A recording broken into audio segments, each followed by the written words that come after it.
The following production is part of the We Be Geeks podcast collective.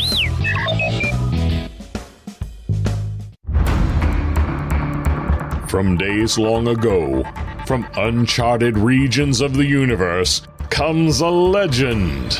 The dream that came through a million years, that lived on through all the tears. It came here, the Fandom Nexus.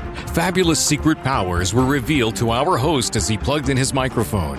I have a podcast! Here he is, your Spider-Pan, Jeremy.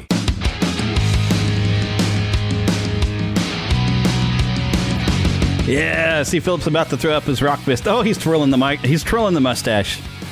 He's almost in full villain mode. He's got a nice kind of curl on his mustache, and his goatee's coming to a point almost now. He's going to be a pastor villain. But yes, I am your Spider-Pan, Jeremy. Hello, and with me, as usual, is Lost Boy Philip. Hello. It's becoming more usual. I'm Eric, buddy. Well, we miss you. I'm hoping we can get to where Eric gets to come on, but the post-COVID and working from home thing, he's been doing so much overtime. They were really working him a lot, so he doesn't really have a lot of time to do things like this. But we don't get to talk to Eric. I did get to text him a little bit because I'll get into when we start talking about what we've been playing. I got to mention what I started playing up again Friday. But I sent a message to Eric like, I got to start playing this again. And I'll tell you why I started. Well, some of the reasons I started playing it. But anyways, today, we're becoming a movie review show. And let's see.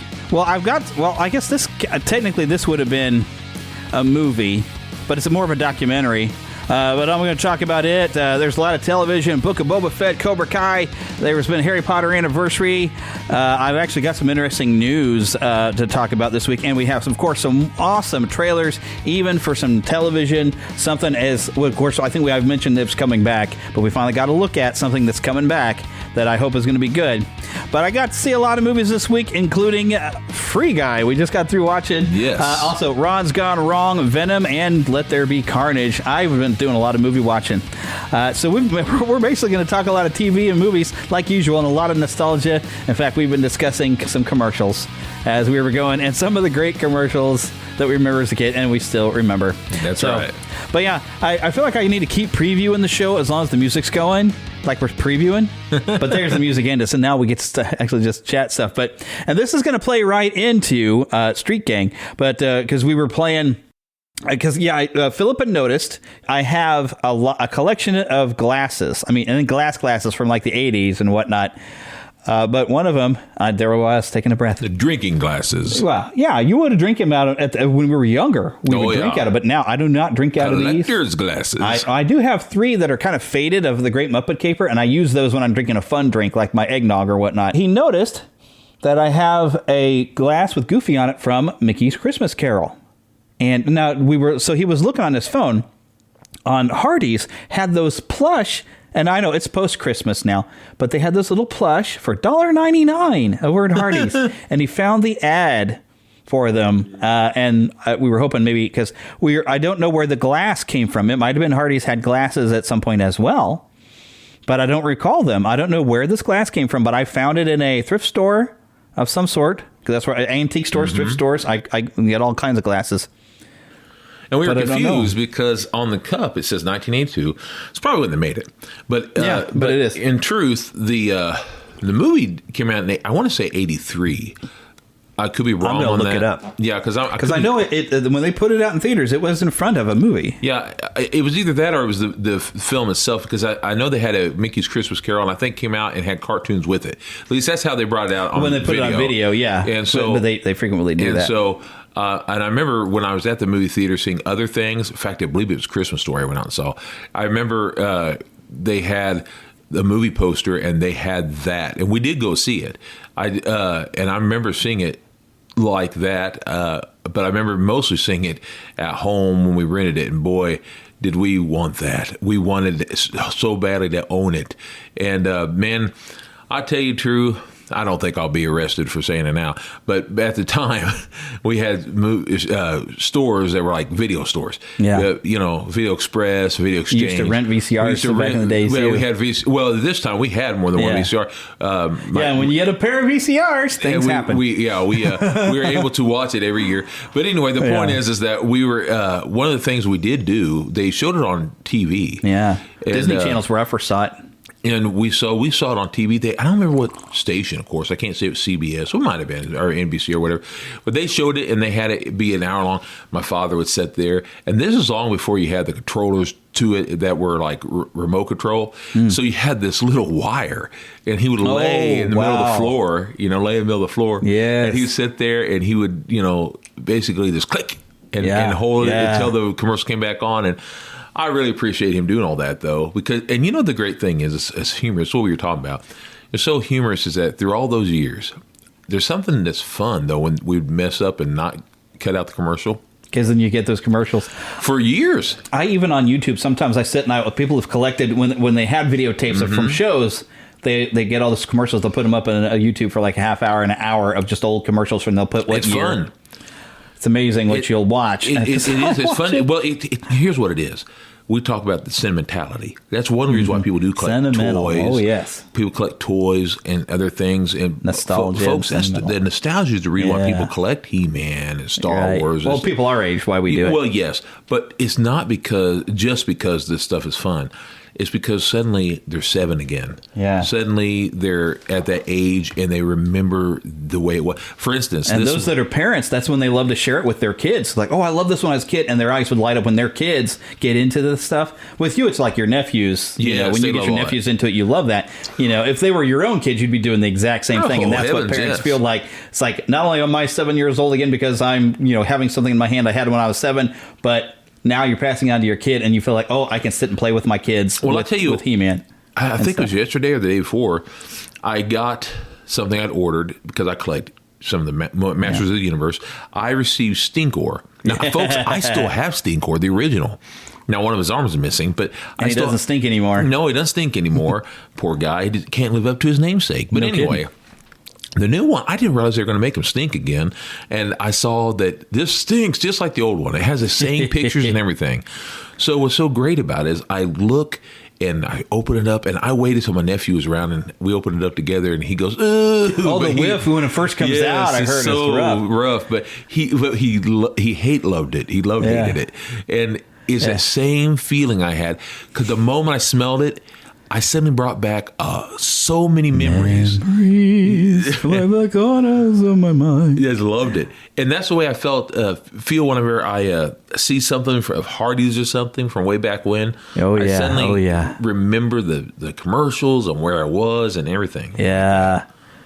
Before we get too far away from it, the featurette, talking Mickey's Christmas Carol, the featurette was produced by Walt Disney Pictures and released by Buena Vista Distribution on 16th December 1983 with the reissue of The Rescuers. In the United States, it was first aired on television on NBC on 10th of December 1984. And I remember when they put it on TV, they put a bunch of other cartoons with it, which is why I love the Blu-ray release that I have has a bunch of those cartoons and even has the Yodeling Mickey. Oh, wow. I always forget the name of it. Yodeling Goofy? No, the Yodeling Mickey one. That's a newer one that I absolutely love. Now, yeah. It's a modern Mickey, and I always forget the real title of it, but I just love him and the Yeti chasing each other and the Yeti falling off the cliff going, shh, when they're trying to be quiet and it causes an avalanche. Yes. I love that. That one just, I can't help it. I was telling Jeremy earlier, I remember one of the things I thought was great was when they did bring it out again, they made some of the art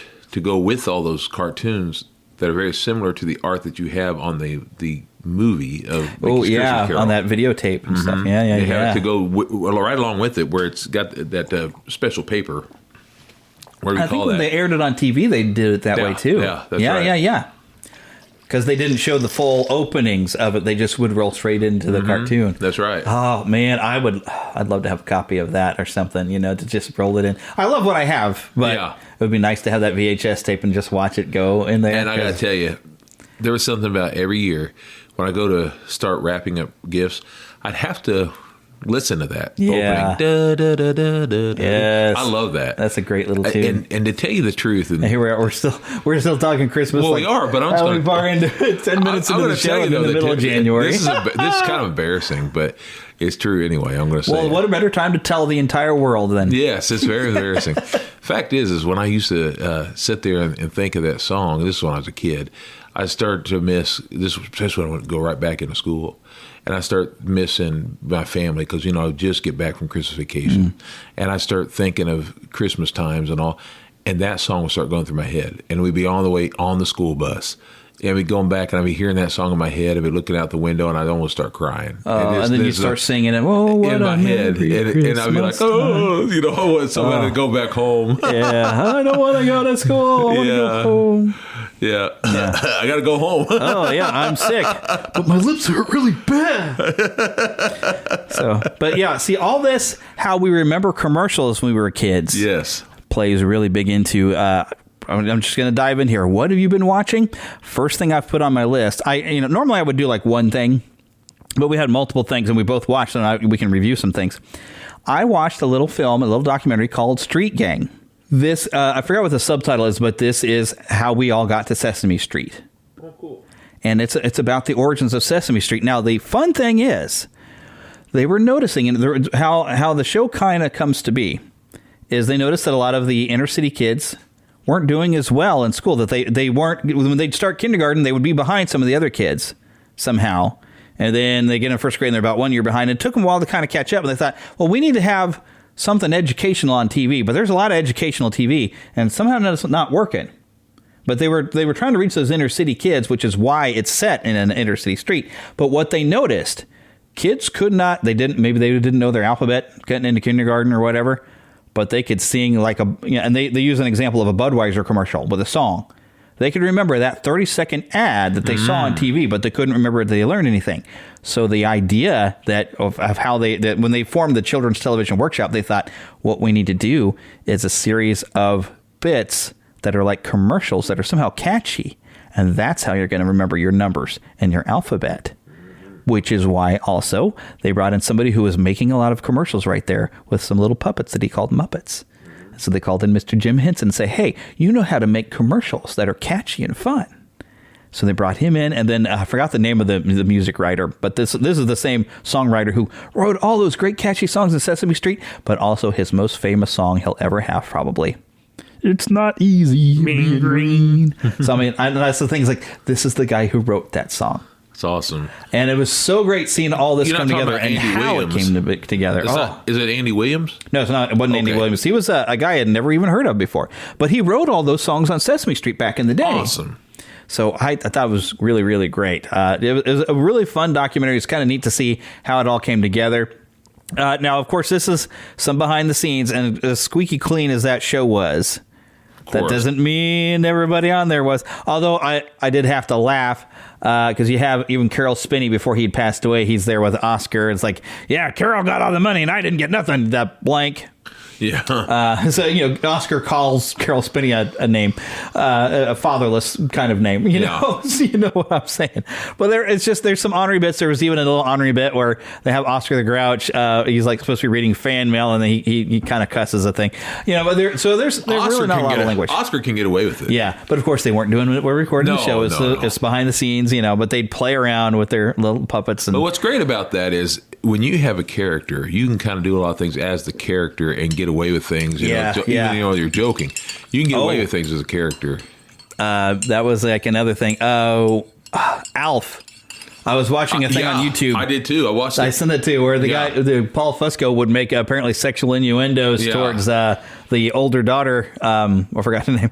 But he's like, he could get away with it and be funny with a puppet. And it's, of course, you couldn't do that with a puppet. Now, these days, people could run you out of Hollywood. I watched that on YouTube as well. Yeah. And the thing did I send you that link? It's Toy Galaxy? Or did I watched that. I just happened to come up on it. I like watching Toy Galaxy. But what was amazing to me was that guy skipped the possibility of them doing that with the Muppets and all that. because he wanted to do his own Alf thing with the Muppets. But yeah. that would have been even if it had just been a special. Yeah. It would have been a great. It would have been great. I've always wanted it. He didn't want Alf to be thought of as a Muppet because Alf wasn't supposed to be a Muppet. And I understand that, but it's like still the crossover would have. The only thing that fantastic. I thought was silly about the Alf people was that they wanted him to be thought of as a real alien, and I thought that was a little. I get it though, because when you're on set, the actors have to react to him and try to think of it as being an alien and not a puppet. That way, it somehow sells it to believe it. Because if they're just it's a puppet on the show and they treat it like a puppet and they act with it like it's a puppet, it would not have worked. I understand I understand the creative process. It sounds weird, yes, but for an actor, you've got to lock in and think, I'm talking to an alien. This is just something, because if they're thinking if they're thinking this is a puppet, they're going to be like a guest star on the Muppet Show. Yeah. And they're not going to treat him as he's supposed to be like this character on the show. It just made it hard for a lot of the actors. Made it really hard because of the technical stuff that goes into actually having a character that is played by a puppet and a puppeteer there. And I guess the guy who played Willie was really glad to be done with the show because he was really frustrated. I can understand. Yeah. But that's still interesting. It would be nice to be able to see them bring that back. I need to talk to Paul Fusco, see if I can get him on the show sometime. I'd love to talk to him. Yeah, that'd be fun. I've heard him actually do some podcasts before. Alf is one of my all-time favorites, and always will be. Cooking with Alf. We're hot tonight. We're cooking with Alf. We had that one, and we had the baseball Alf puppet I have from the other one, the rock and roll one. I still have it. Oh, do you still have the record? I may. I'll have to look and see. Of course, I don't know if I could get the record to spin on my record player because you'd have to be able to change the speed or set it on. I think did it have the little 45 hole? I can't remember. Yeah, I know they were small. It was real small. So you played them like a 45, but I can't remember if it actually had like the bigger hole or just the small hole so you can put it like normal. I love that thing. I listened to it so many times. Yes. Take me off to the ball game because I love the roar of love the roar of the crowd. And it was basically Casey at the bat with Alf. Yeah, that was the story. Oh my goodness. But that one, I can't remember what he was doing with cooking with Alf, but I think it was probably has something to do with cooking a cat or something. Probably. Which I kind of surprised when they backed off of that because they're afraid some kids were actually going to put a cat in the microwave or something. That happened. Yeah, where some dumb kid. Some crazy kid. It takes one stupid kid to ruin everything. Beavis and Butthead fire. Some kid sets fire. Beavis and Butthead. Some kid does something stupid and Ninja Turtles are suddenly evil. Yeah, it's just how and my mom would always hear about some kid doing something that would ban things from me. Yeah. Ninja Turtles was one of them.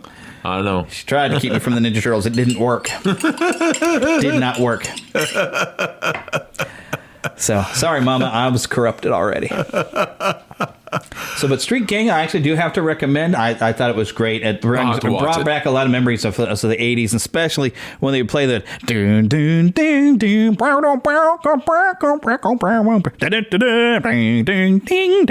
at the end of the show, because they start playing that music, and I was like, oh, I feel the tingles in my head right now, even just because I watch that show every day. Oh yeah, every day, and which is probably why when I get to kindergarten, I was smart. So, but yeah, Street Gang. But okay, so the next thing though on our list of what we've been watching, and hopefully you're current on this, the Book of Boba Fett. Oh yeah, I have. Oh yes. Now I guess I was kind of surprised. I haven't seen anybody actually leave a bad review anywhere. But I've seen people talk about people saying bad things. They're saying it's kind of been slow and kind of boring. I'm like, what? I've heard a couple people complain, but I've got no complaints. I'm loving it. I personally love it myself. Yeah. But I've heard a couple people say some things, but I personally don't agree. I like it. It starts slow in the sense that developing story is what it is. We're getting backstory of how he got out of the Sarlacc not pit just that first. Not just that. It's and when I say this, I am a Western fan. Yeah, I'm a Western fan. This story that they're telling is got a lot of classic Westerns put in there. Yeah, and it's also the story. A little bit of gangster, but a lot of Western. It's mostly a cowboy and cowboys and Indians. You have the old. I'm talking about Native Americans here. Yeah. Okay, but so he is basically the story being told. If anyone's ever seen Dancing with Wolves, that's what I was thinking. Dances with Wolves. You have the Dancing with Wolves story here. Dances. Excuse me. Dancing with Wolves. Dances with Wolves. You're dancing with the stars, and then you have Dances with Wolves. That's right. So Dances with Wolves. This is the story of that.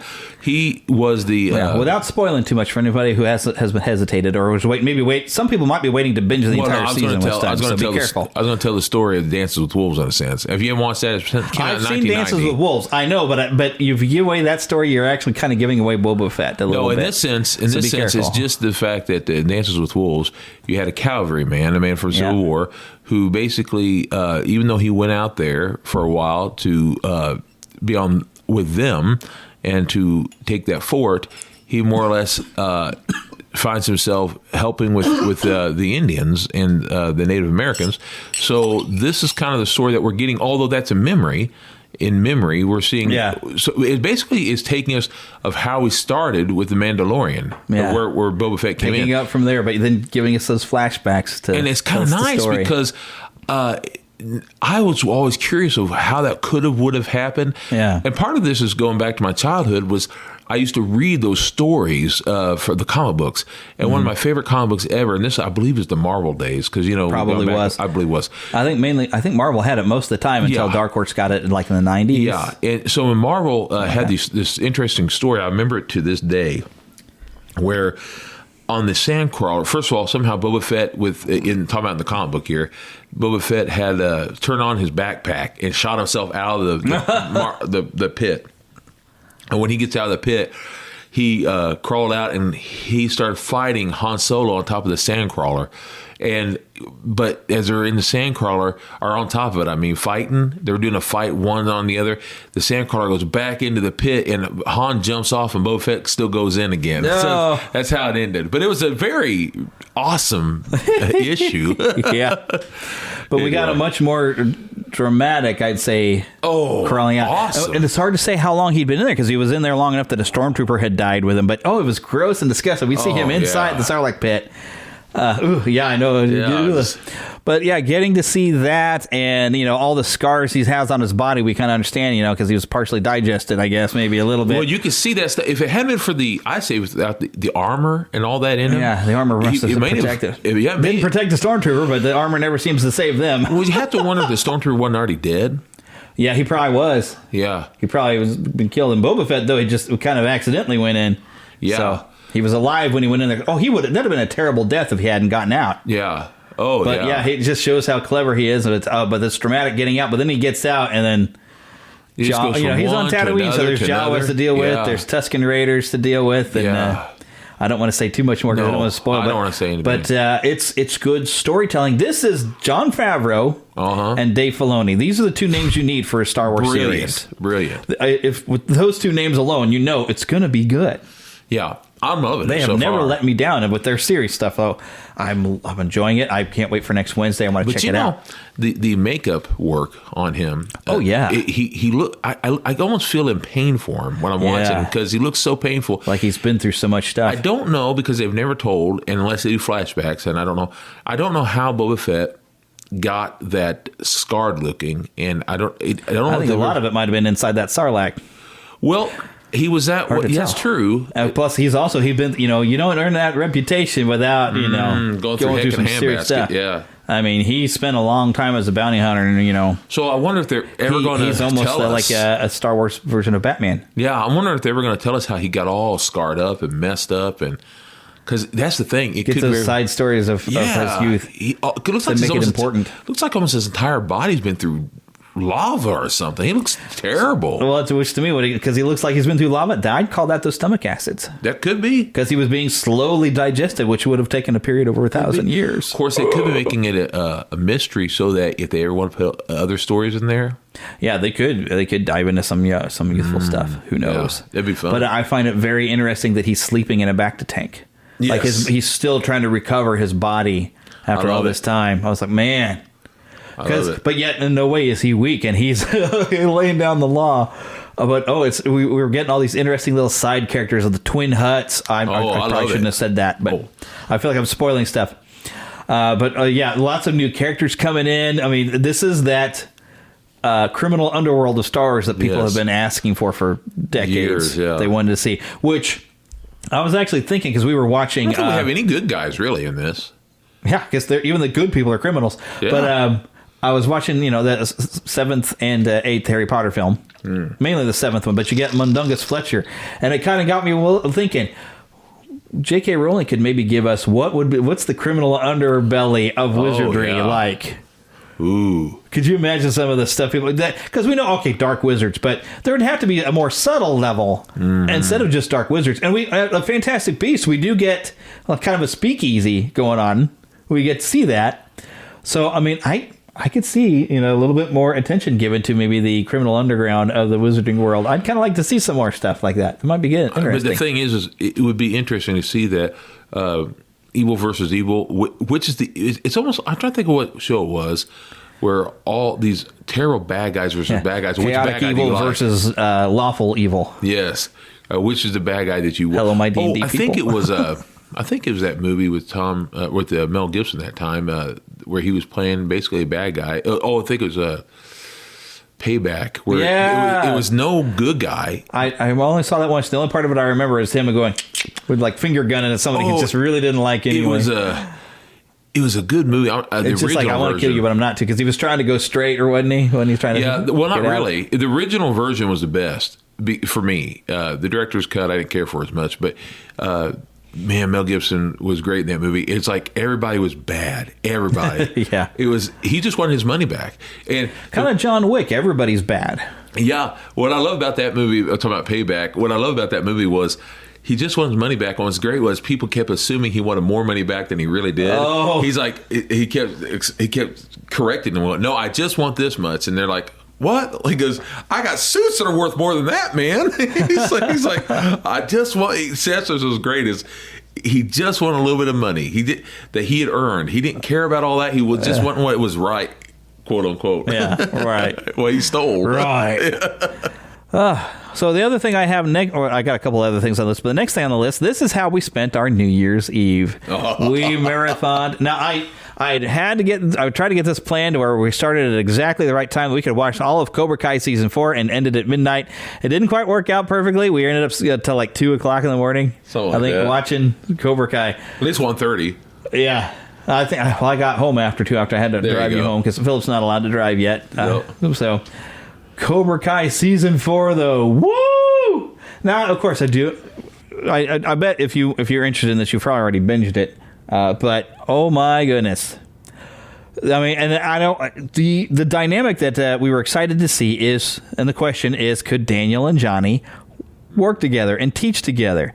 And it's like it's neat seeing the difference of styles, and if you saw in the trailer, watching where they're trying to teach each other their own way, and ultimately it took it's like they didn't really get on the same page maybe until like the last episode. Yeah. So it was just interesting watching this. I mean, that's just good storytelling right there. Dynamic.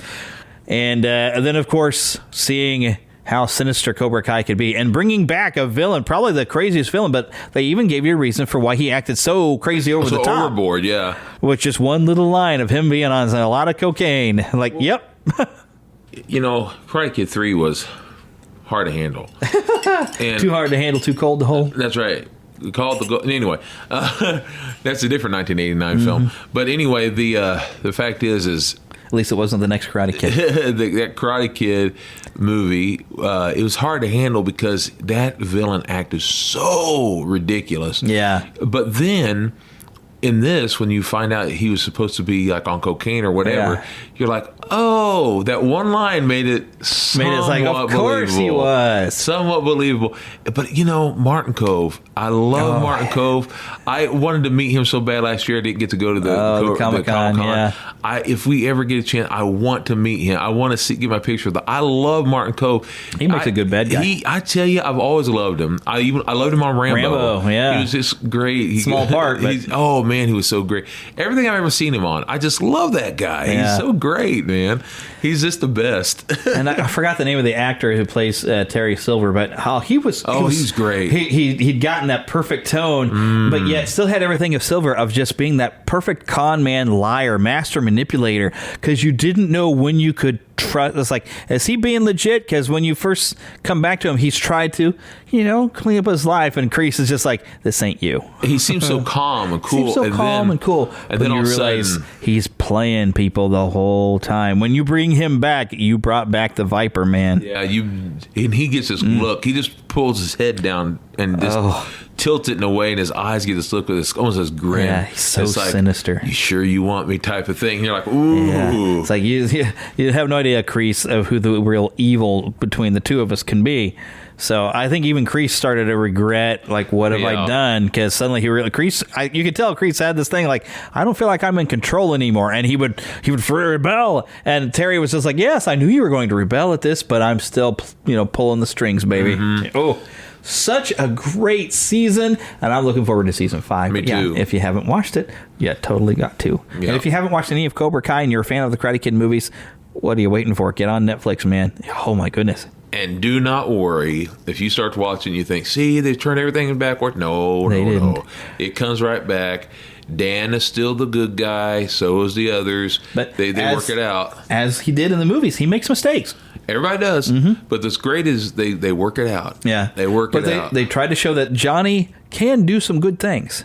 He's not at all bad. He's just got a bad teacher. Yeah. Student say, student do. Yeah, exactly. And, having him come, but yet they did show, at least, and I think it was interesting even in this one, because he did teach people to be able to stand up to the bullies, and it helped give confidence in that first season. Just doesn't always do it right. He built the balance. That's the thing with him and Daniel. It's like this good balance, because Daniel is your good moral guide, but Johnny will tell you how to kick some butt. Yeah. He just tells you to do it. He just tells you to have a little bit of confidence. Yeah, confidence and taking risks. My goodness, there was a whole big thing. Yeah. And we were even like, ooh, don't do it. You're going to jump off a building. What are you doing?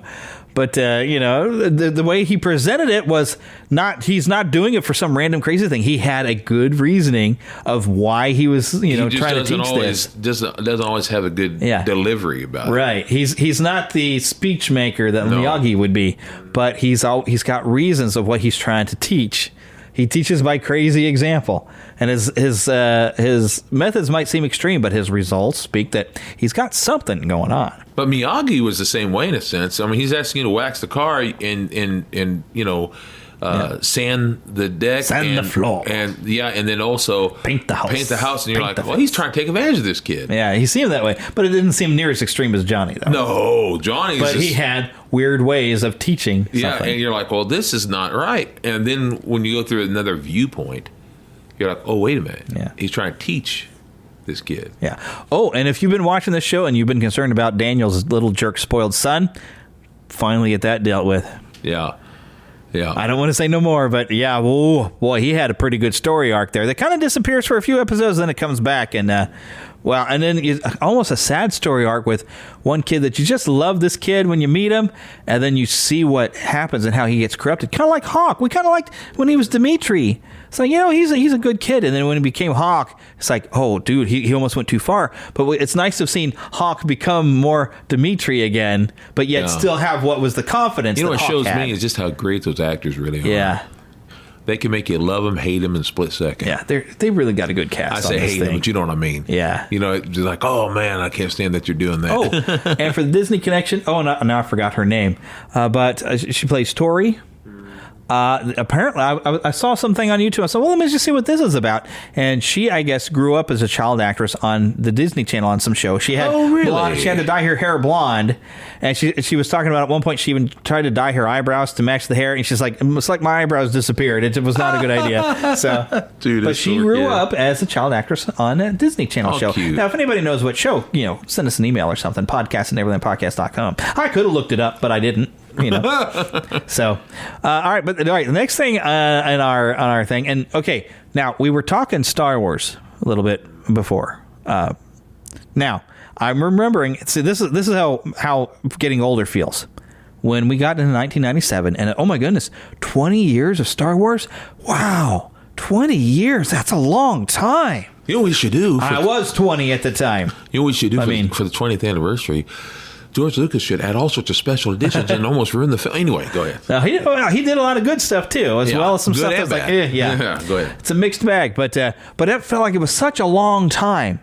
But now when you think of Harry Potter and the Sorcerer's Stone or Philosopher's Stone, and you think of that being 20 years, so like, that's been 20 years? Really? That doesn't seem like long ago.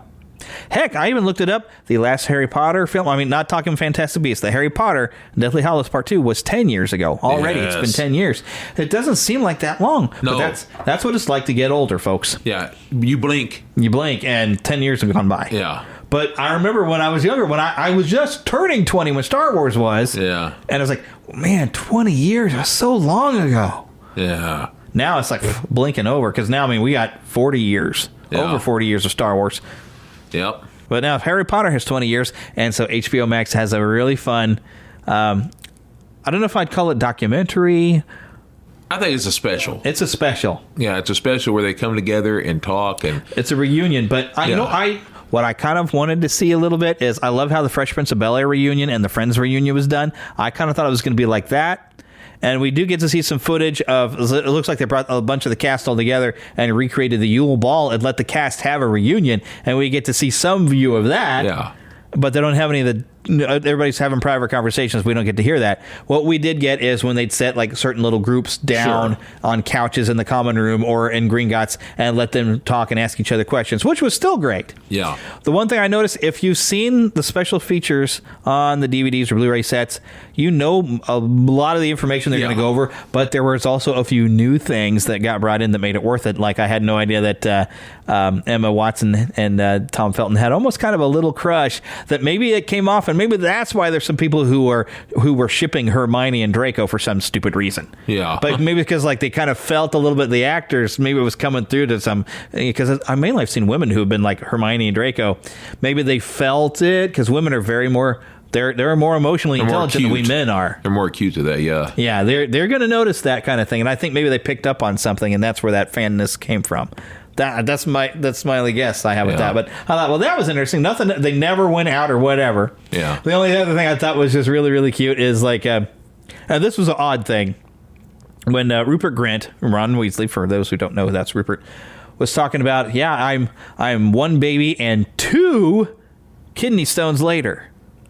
And he's in his early 30s. How has he had 2 kidney stones? What in the world you been eating, brother, or drinking? Yeah. But that kind of got me. Then the other thing he said is, I don't know how old his baby is, and if he's married to the woman he's got a baby with. But it was just kind of funny that at the end where they're having him and Emma Watson sitting there thinking, he says, "Well, I do love you as a friend." He's like, he quickly clarifies, like, it's like, but because they have a special bond, and because they had to play those 2 characters. I mean, let's face it, through 8 movies, we were. People like me, because I always liked Ron better anyway. In the books, though, I think that he was better in the books. Yeah. He was a lot more a developed character in the books compared to what they turned him into comic relief in the movies. But I always enjoyed the Ron-Hermione relationship and the, are they ever going to get their crap together stuff.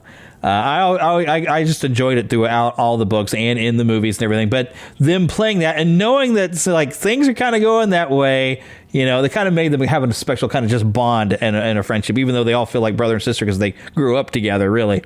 But it's just, and it's great. And I'd already seen a lot of the footage where Emma Watson was always cracking up when they were trying to do the kiss there in the 8th film. Because it would be really, really weird. Of course, she'd already had to done that kind of full-on kiss with Daniel Radcliffe, too. They never talk about how awkward that must have been. Because that's like a make-out thing for that clip. But what I thought was very hilarious is at one point, because you kept giggling, she was just like, I'm just going to have to go for it. And Rupert Grint, they were talking about, next thing you know, it was just Emma's just in my face, and there she is. And it's like, I guess the awkwardness is over. We just got to get this done because we got to get it right. So, although Heather has never thought that they got that really right, and maybe they could have done better. I gotta say, I like the way it's done in the book actually better than how the movie did it. When I'm watching those movies, those last 1, 2, 3, 4, I guess technically 4. From Order of the Phoenix on. Yeah, I don't like them as much because I don't like that director. So when I'm watching that special, when I'm watching that director, David Yates, I'm sitting there thinking, he kept saying, "Oh, I did this, I did this," because I wanted to make a more serious point. And I was like, dude, I don't like you as a director. I'm sorry. At least in these films. I don't know about the other ones. And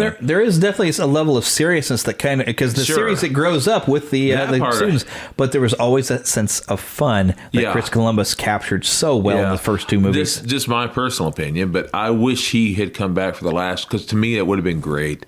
I just was not a fan of those films as far as the style. Not that they're bad films. I like the films. They're good films. It's just that there was they're good adaptations for like the screenplay. It was it's just still that well adapted.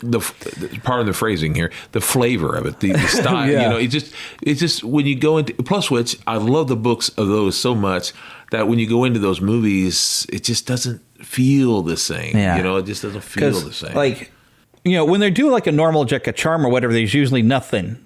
And they even mention like, you know, a big loud flash and a big popping sound is a sign of a bad wizard. But combat magic has colors. Yeah. And for some reason, David Yates just made it into pops and flashes, a sign of a bad wizard. And because and I even saw like some reviewers compared it to like a gunfight. It looked like a gunfight with sticks. Yeah. Because he was just do white pops and flash. And, you know, I should have seen green Avada Kedavras flying around and red Stupefies and, you know, or no, I guess Expelliarmus is red. I think Stupefy is supposed to be red as well. And one of the other things that the movies always kind of get wrong is Expelliarmus is a disarming charm. Well, and if the wand, if they get hit with it, they should always drop the wand, and it drives me crazy. I love Goblet of Fire. I love how that movie is. It's a great job with that one. But when Cedric uses Expelliarmus on the enchanted version of I forgot his name. You know, the Durmstrang guy. Victor Crumb. When Victor Crumb gets hit with Expelliarmus, he gets knocked down. Then Cedric has to run over and kick the wand out of his hand. It's like, wait, no, Expelliarmus. And then even in the word, expel your arms. Yeah. Like, whatever you're armed with, gone. That's what that spell does. But then movies can never get it right. And they even, like, the duel in the second movie, Rictus Sempra, tickling Jinx. But what happens to Draco? Woo, woo, woo, woo, woo, woo, woo. Yeah. Instead of in the book, it's like he's uncontrollably laughing and he's being tickled. So, but they never get some of the spells right. Like, oh, come on. Yeah. Yeah, like I said, for some reason, those last three films, they just seem just... last four. Last four, technically. Last four, yeah, because you get two of the seven. Three stories, we'll say. Yeah, last three books. They seem to lose their... fun. The fun and charm. Flavoring. Yes, the charm of There's still some humor that pops There's up. There's some, but it's just kind of... Well, I remember loving that second to last book so much. Half-Blood Prince. Yeah, Half-Blood Prince. But then when I couldn't wait to see it in the film, and because I love that fourth movie. Yeah. And when I saw... the fourth movie did a good job. Yeah, and that was a different director. Yeah, I would like to have seen him continue on. Oh, it would have been great. Anyway, I don't want to make it sound like I hate those films. I don't. But when I went to see those films, I was like, oh, it's not as good. When we went to Order of the Phoenix, it's like... Yeah, but yet I was still kind of. But that's also the Order of the Phoenix is also my least favorite of the books because it's kind of gloomy because Umbridge kind of just ruins the fun. That was the point. Yeah, so that one didn't bother me as bad. Yeah, because it's like, well, this is what the book feels like. It's that grooming. You just Umbridge. You take umbrage with her. Yeah, that's right. Yeah, that's why she gets the name. You know, Rowling's exactly clever in her own weird way. Yeah, she's fun. She's really good that way. And the color palette on those films is so monotone. Yes, it is. And that's really like, oh, come on. Well, the whole mood is just almost depressing the whole way through. The only thing I really took issue with on Half-Blood Prince is in the book, you have this epic battle that kind of happens that you hear about because, you know, you're following Harry the entire time. So he has no idea what's been going on in Hogwarts while him and Dumbledore were off, you know, trying to get the locket. But you get the story told later of, you know, Death Eaters are in the castle, and there's a fight that kind of breaks out. Not as big as what happens in Book 7, but there's a fight. And what did we get in Half-Blood Prince? Not much. You see a guard kind of get popped out, and then Bellatrix comes and destroys the Great Hall. But you don't get the big battle. And it's like, doggone it, Death Eaters in the castle. Didn't anybody notice? Yeah, they don't act like it's anything. And there's several things like that in that film. Another one... the one I just couldn't wait to see was whenever they, can't think of her name right now. The gal. Which gal?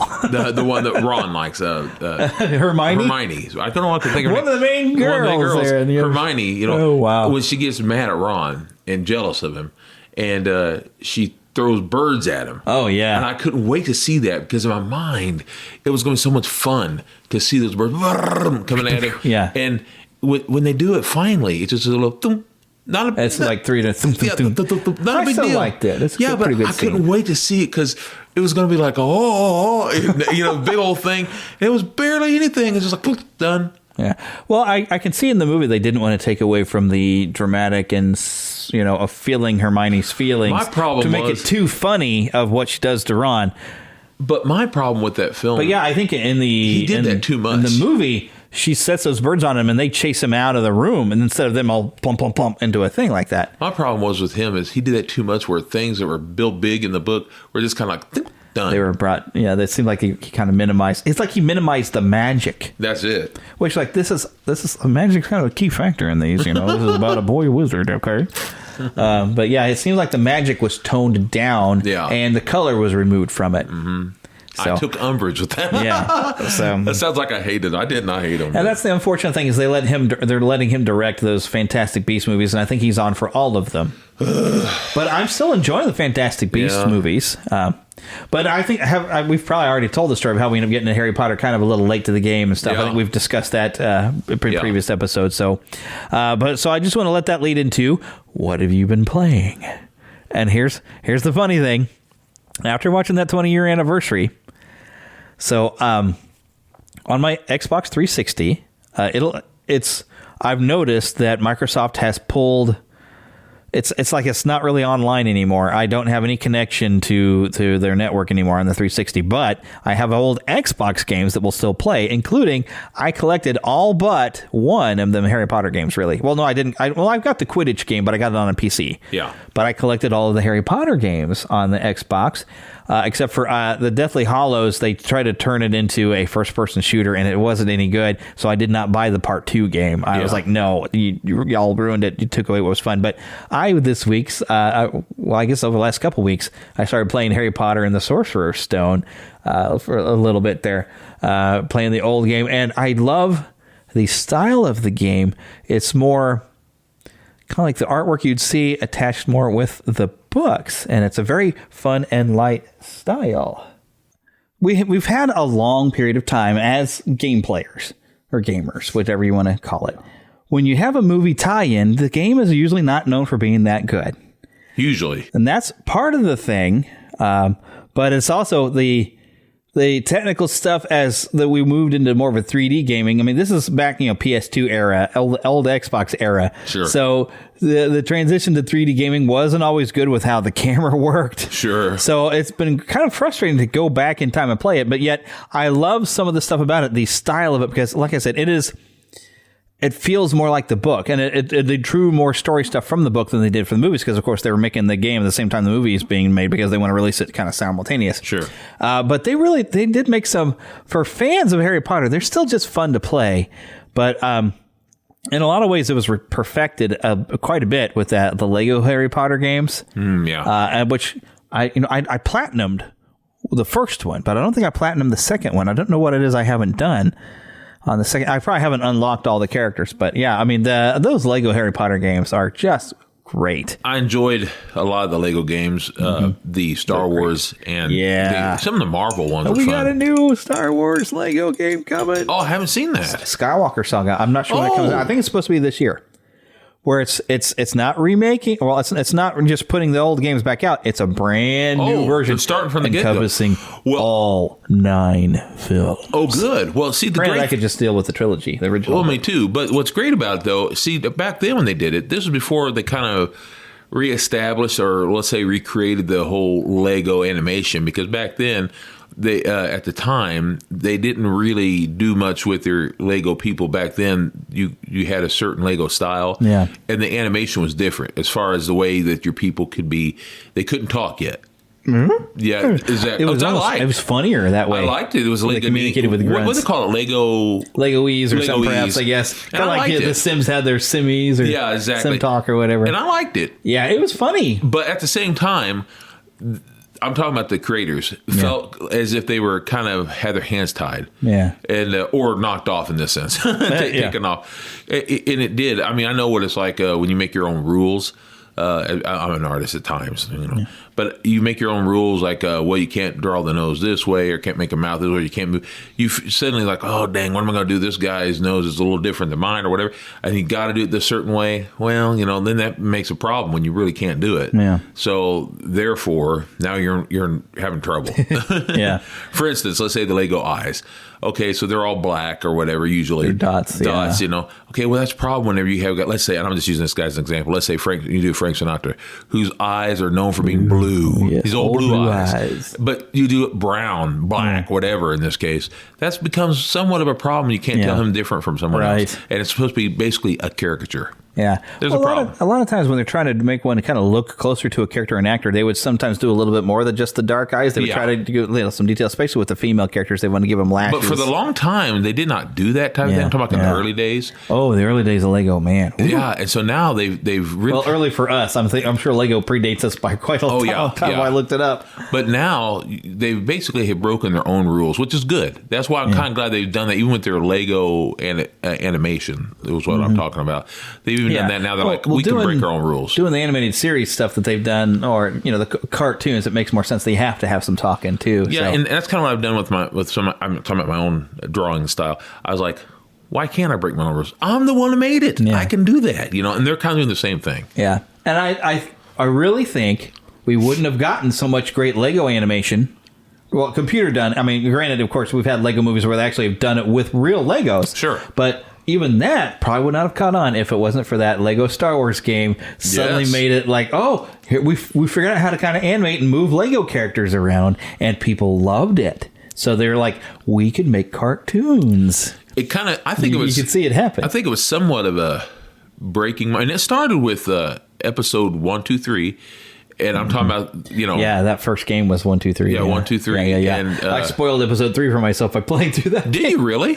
Yeah, Josh bought it on the PC, and he's like, oh, you got to come and play this. This will be great. And so we played straight through the game, just, focus on getting through the story. And we get into episode 3, and the episode 3, of course, the movie had not yet come out. No, it hadn't. And I was like, Josh, dude, we're like ruining the movie for ourselves, aren't we? He's like, well, we knew this was kind of going to happen, right? And I was like, yeah, but I mean, I feel like we're seeing too much. And yeah, it was funny. Well, bad boy. Yeah. Bad boys make me feel so good. Okay. What was that old song? Yeah, that was a 3 Minute a Baby. Oh, did they put it in there? That was how it started. The movie started. Oh, my goodness. I haven't seen that movie in a long time. Oh, great film. It's been a long time. Directed by Leonard Nimoy. Well, there you go. That's Spock for any very logical. They're very logical. Indeed. But other things I've been playing. Now, this is where it gets funny. So, throughout the course of this week, one of the channels I love to watch on YouTube is PlayStation Access or Access PlayStation. I think it's PlayStation Access. I always get it goofy. It's a British-run channel, and they'll play different kind of games and do different stuff. But they, at one point, they were playing Bloodborne, and they were doing some stuff.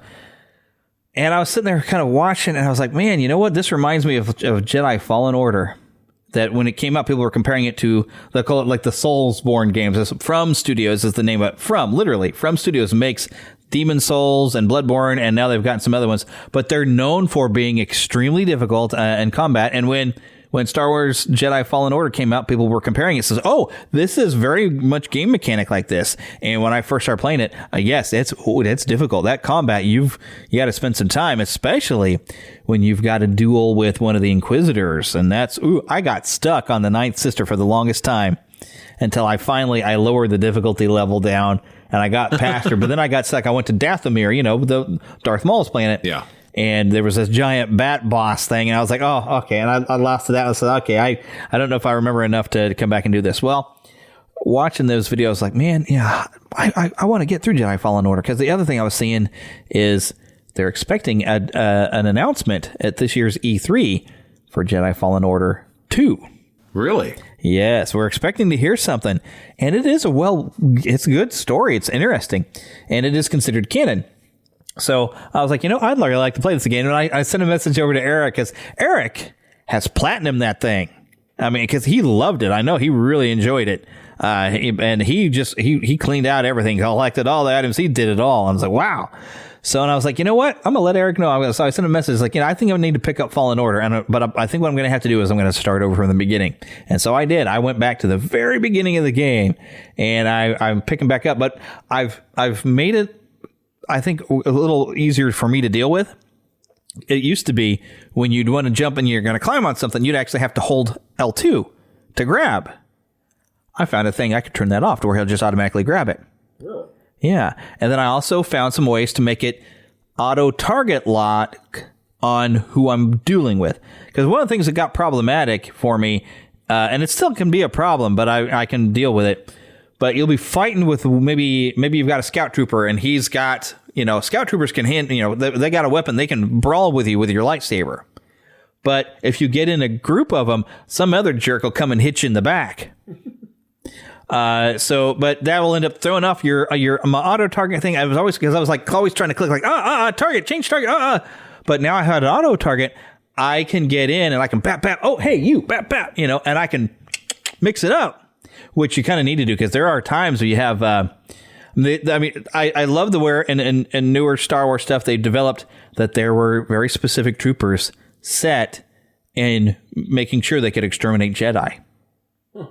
Because, you have the Inquisitors, which actually which is weird because they're Force users, but they're not full Sith, but they're using the dark side.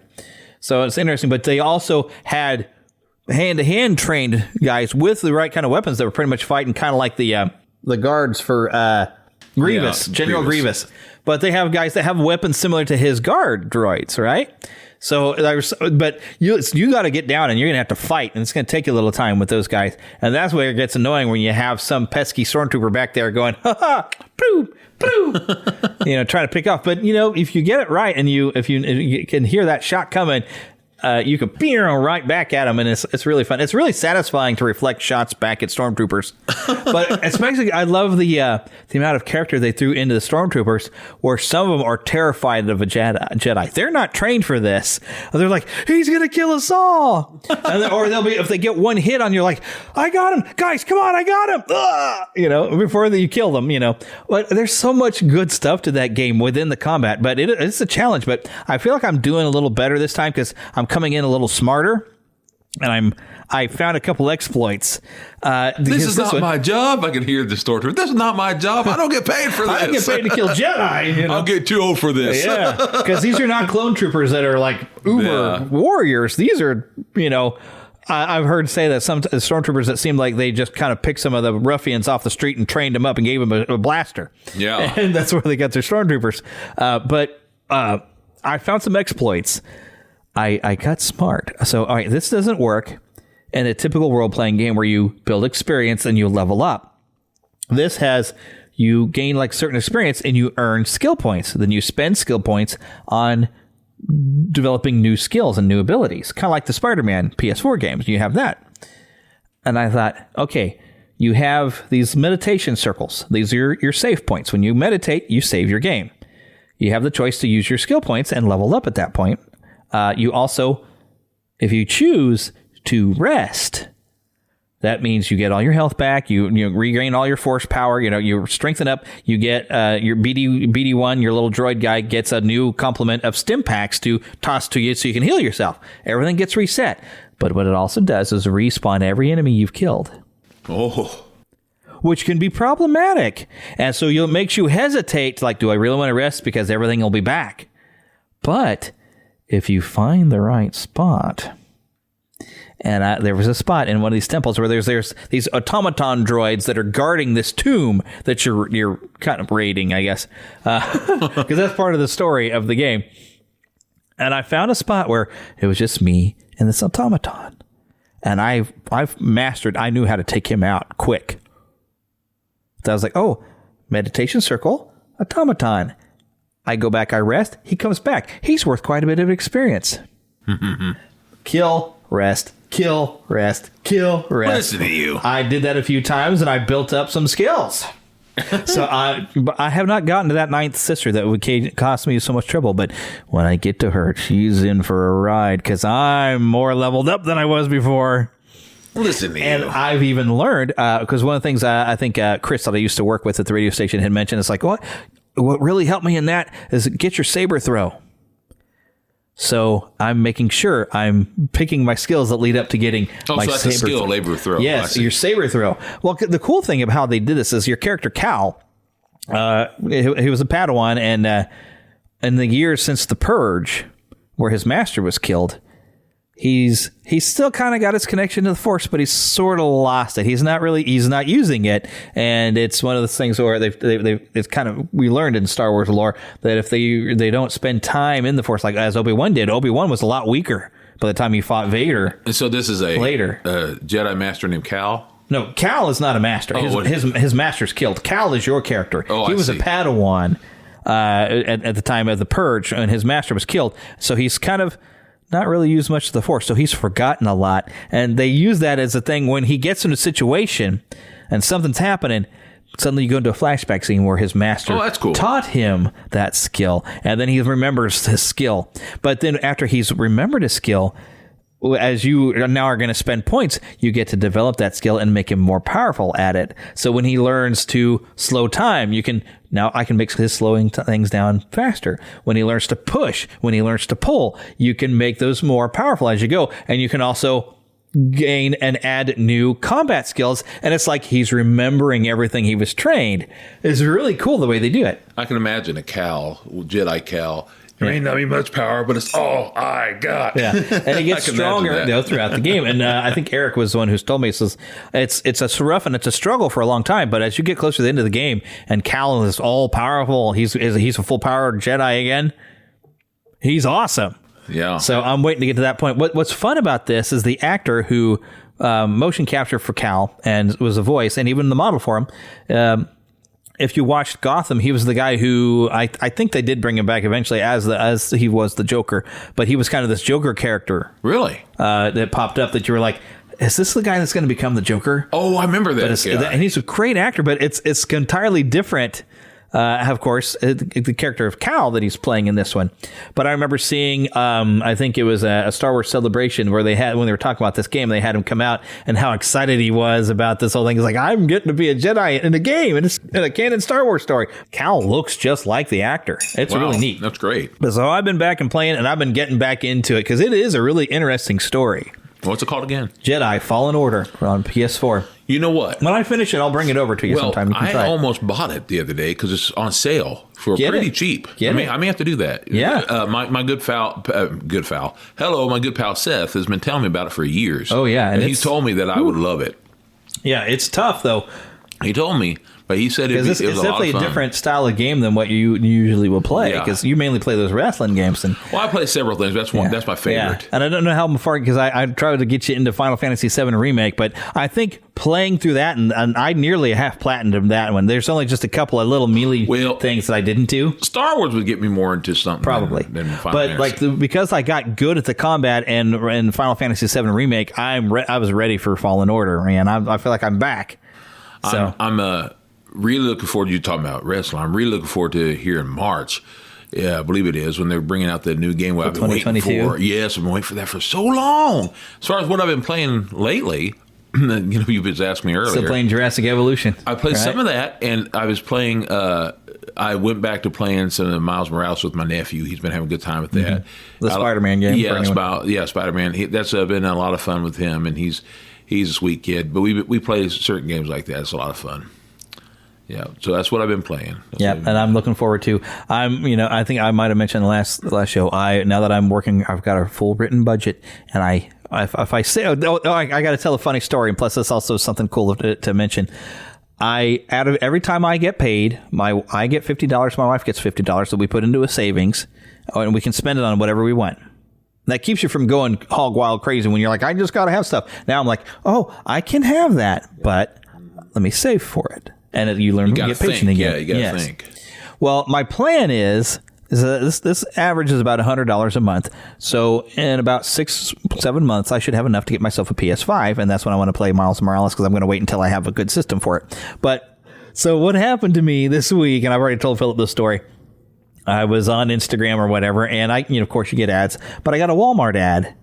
But what this Walmart had, and I thought this might come out. I guess it's been a couple years since they re-released the Escape the Death Star Star Wars board game with like a Grand Moff Tarkin figure, I believe, that came with it. And of course I had to get it because I remember playing it as a kid. But in an antique store, I saw once this, the Star Wars Ice Planet of Hoth or whatever. Yeah.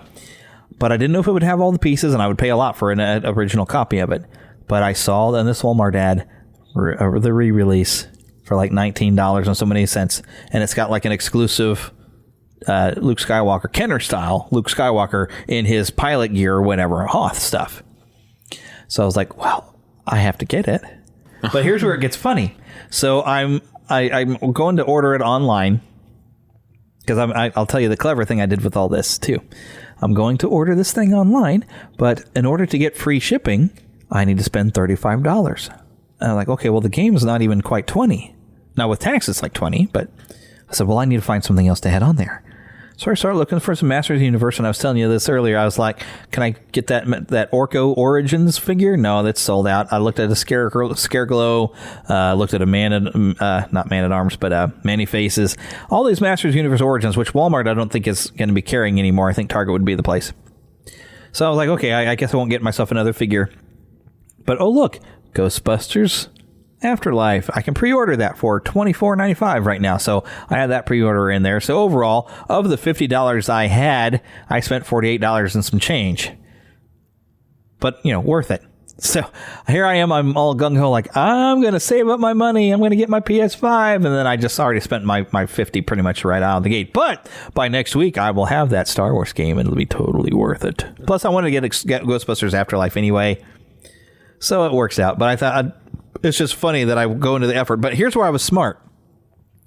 Now, the only bills I had not yet paid is I haven't paid our last Sprint bill before we're officially full T-Mobile. I hadn't paid that bill yet, and I didn't pay the Walmart credit card bill yet. So what I did, I used the Walmart card because it had some reward points, and that gave me a discount.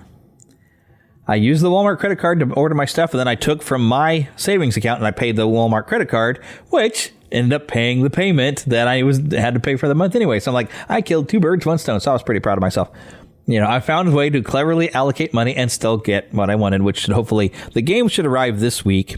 And then Ghostbusters Afterlife, you can order it digitally, which I'll have a digital copy once my physical copy arrives, but my physical copy probably will not arrive until like February 2nd. But sometimes, when you order these things online, they try to get it to arrive in your mailbox on the day of release. So there's a chance I might get my copy a little early. Who knows? But yeah, you can now get Ghostbusters Afterlife digitally, but I like to have a physical copy of things when I can. So I'm waiting. All right, but I figure we better keep going. So...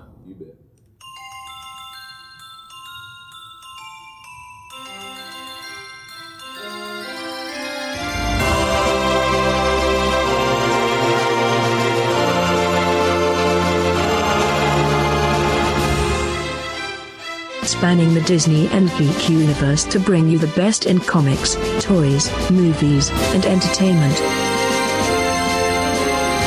This is news from around Neverland. All right, and where I want to start is, and this is something I meant to be doing a long time ago, is talk about some new games that are coming. And one thing I got to drop over onto you, Phil. Philip has not yet played Uncharted. Now, granted, he's in my family grouping, so I have on his PS5 I've downloaded the PS4 Nathan Drake collection.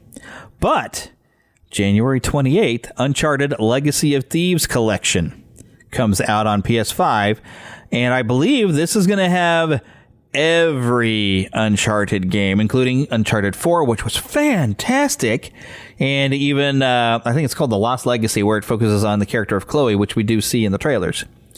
But I believe it's going to be like the entire set remastered for the PS5.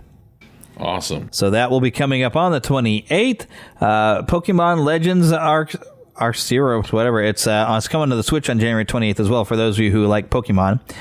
Something else I saw, God of War, which a sequel is, I guess, due out for this. It's kind of odd to call it a sequel because God of War was actually kind of a reboot, relaunching the franchise. It started on the PS2. It is basically Kratos, this character. I played a little bit of the first one. Kratos, who is a demigod who goes and slays the Greek gods. And, I was going to say, I've seen pictures of it, but I didn't know what it was. They kind of reinvented the franchise and had him. It's years down later. It's more of a Norse type. He's moved up north. He's settled down, has a wife and a child is now going to be at least 1/4 Greek god. Huh. Because I remember seeing the pictures. It had kind of like the Egyptian dog-looking gods and such, that you see. Nothing Egyptian about it, but Greek. Oh, Greek. I think you're thinking the Assassin's Creed has done some stuff in Egypt. That's probably what it is. Assassin's Creed Odyssey was in Egypt. Yeah. I haven't played those, but this is God of War. Now, I tried to play this newer God of War. I didn't really like the control. I couldn't get into it. I played it on the streaming service, but a sequel is coming soon. So, the PC version, January 14th, God of War comes to PC. Now, something else that has recently come to PC, and I've only learned of this because of YouTube, Final Fantasy VII Remake has now come to the PC, for those who are waiting, and it didn't take long for this to come on the PC that everybody started modding the game, and mainly the mods that they're doing stuff with the character models. Now, I've seen where, like on YouTube, because I'm a fan of Resident Evil, YouTube thinks I want to watch anything Resident Evil, and I've seen where people have modified Jill Valentine to be nearly naked. And so what do you think they did with Tifa and Aerith? Yeah, it's like, come on, guys. Are you that pervy? Really? But yeah, so that's how I learned, Final Fantasy VII finally has now been released on the PC. I do recommend that game. I loved that game. There's also a Banjo-Kazooie for the Switch that I don't know what day, but it is listed as being January 2022. I never played the old Banjo-Kazooie games, but this apparently is like a remake coming for the Switch. I may have to check that one out. And what is Banjo-Kazooie? Because I remember the name. I believe Rare made this, but this it's very similar in style because they made, but it's like a platformer. It's very much similar to like the Super Mario 64. It's kind of that style. Oh, okay. But Banjo and his pal Kazooie. Banjo is the bear, and Kazooie is this bird he has on his back. I remember it now. Yeah. Yeah. I never got to play those, but I heard it was tons of fun. But I'm not really big into 3D platformers, though. I just remember that when you say Banjo-Kazooie, I remember two characters being together, and that's what I remember now, is them in a car or something. Yeah. Yeah. Banjo-Kazooie. They made a Donkey Kong Country 64 that was similar to that. Oh, I see, yeah. There we go. Yes, here it is. Uncharted Legacy of Thieves Collection is a remastered collection of two great games. The Uncharted Saga featured our Uncharted 4 at Thief's End and Uncharted The Lost Legacy. Oh, okay, so this is the fourth and fifth game of the series now collected. So what I've downloaded for you on your system that's what is play, the first three, and you need to play those. You'll love them. You will love them. Fun. It looks really fun. The movie looks good. Yeah, hopefully it's going to be good because, they messed that up, and I'll be really sad. Speaking Anything of being that's got sad, Peter Parker running around. Speaking of being, I'm still not. I like Tom Holland, but I didn't think he was a great choice for Nathan Drake. But we'll see. But speaking of things making me sad, John Madden and Betty White. Yes. And somebody else just passed away. Yes, there's a director too. Sidney Poitier just passed away. Yes, I love Sidney Poitier. I don't know if I saw any of his movies. Oh, he was in a lot of good things. But he was in a lot of stuff. He was the first black actor to win an Oscar, wasn't he? Yes. Well, it was more of an honorary Oscar that Walt Disney managed to get for the guy in Song of the South. Yeah, I forgot his name, but it wasn't official. This was the official best actor. But this was the real deal because Sidney Poitier, he was tremendous actor. Tremendous. Yeah. But John Madden, it's kind of fun to talk about him in Kansas City because I love John during Madden. the rivalry back in the day when Lynn Dawson was quarterback in KC, the Raiders were the bad guys. They were allowed to have beards and stuff, and the Chiefs were the clean cut guys. John Madden was the coach. John Madden was awesome. Back in with the Raiders, and that was our rival. But then John Madden gets into doing TV, and he was such a delightful personality. And the next thing you know, he's got a game series that he's sponsoring and bringing in. John Madden did commercials and really he did the beer commercials and Coke commercials and tough acting. Ace is the place. Yeah, Ace is the place. And, yes, he was good for tough acting to acting. Yeah. Boom! And anything you wanted, he would do.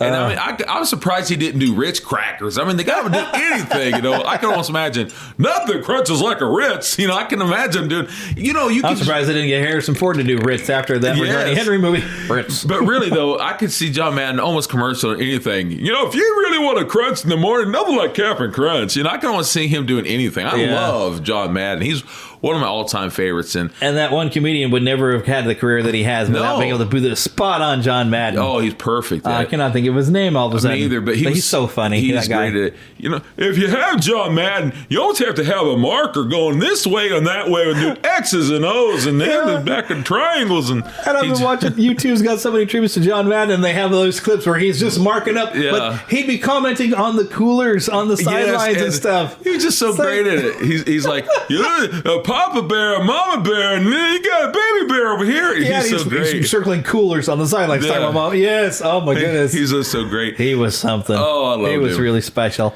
Yeah, he was. And Betty White was pretty special, and she was a funny lady. She was. And I think she's probably remembered best by most people our generation from Golden Girls. But even before that, she was before that, Mary Tyler Moore show. And she would do a lot of, even in black and white days, she'd be on old TV shows and stand up and doing comedy sketches. And she was before her time, really. Yeah, she was. She was outstanding. That's right. Like as a kid, there was a lot of those great comedians that had achieved that great level before our time, like Bob Hope, we'd see when he was a kid, and George Burns.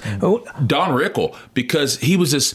one thing he did, we had no idea. No, because Don Rickle was one of those guys who was a negative, and he was an insult comic. Yeah, and you didn't really have a lot of that insult kind of in your face, almost really grim, and you're not used to that kind of but he was good at that. There's a lot of people like that who just was so great. But he was that level of insult comic where he could help you laugh at yourself. Oh, exactly. He was never truly mean, but he seemed so funny. He'd seem like it, but it was he wasn't. He wasn't. It was tongue in cheek. And really much. Yeah, hockey puck. Yeah, hockey puck. Yeah, he was so great. Yeah. Oh, and I think even Justice League Mason. I forgot his first name.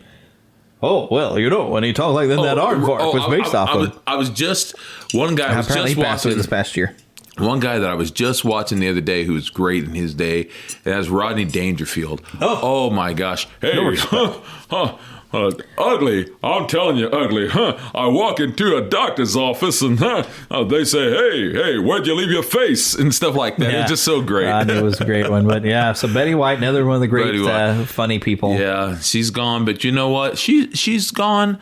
But she maybe left a legacy, physically, though. but she left tremendous memories for us all. Oh yeah, and we love you, Betty. Yeah, she went back to St. Olaf. Sadly, she left just a couple weeks before her 100th birthday. Yeah, they're still going to have a celebration. Yeah, and there's still, I think, People magazines like Betty White turns 100, and it's out on newsstands. It is. That'll be a collector's item. And some people, I'll just say this: some people were kind of dissing them for it.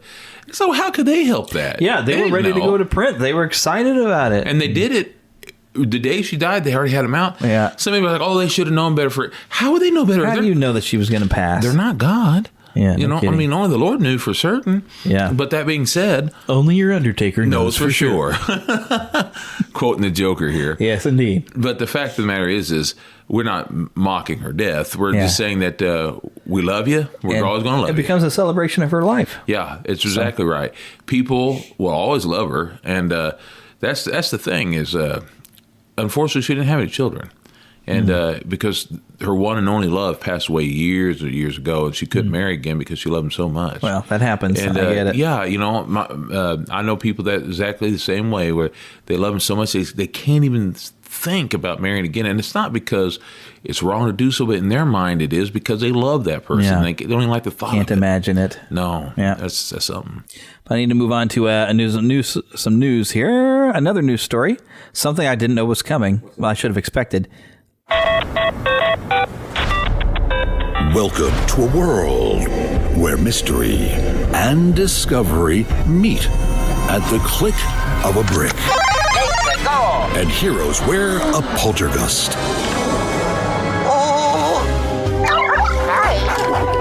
But beware, here ghosts roam free. Share the adventure while working together to brave haunted hallways.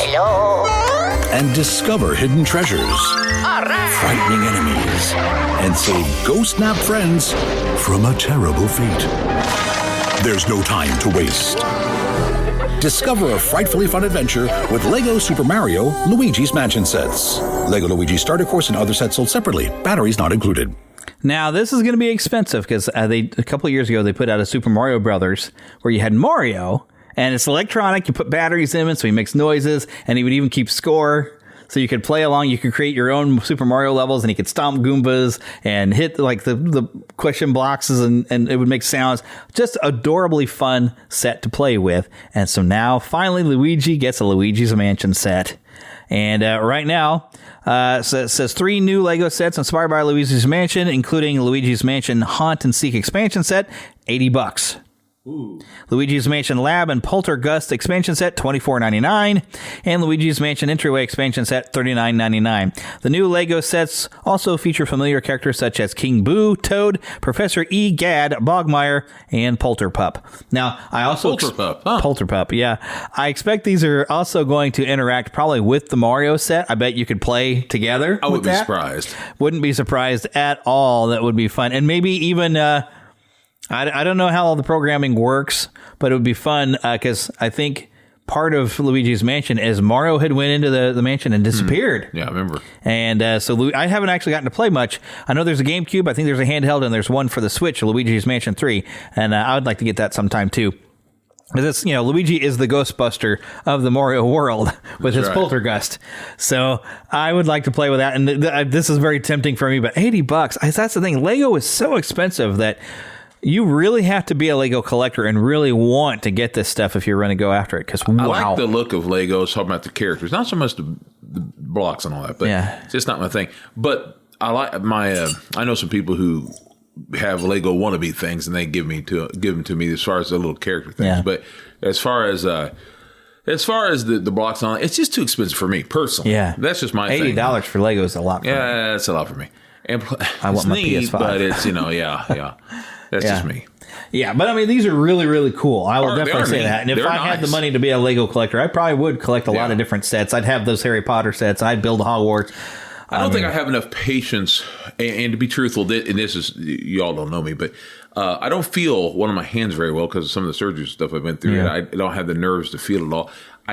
One of the things that drives me nuts with that is it's hard to use that hand when I'm trying to say, and I don't know if I could do the Lego things that well because they'd be falling out of my hand. Believe me, I know. It's annoying. It'd be annoying. I'm glad it's your left hand though, and not your right hand. Oh yeah, because I'm right-handed.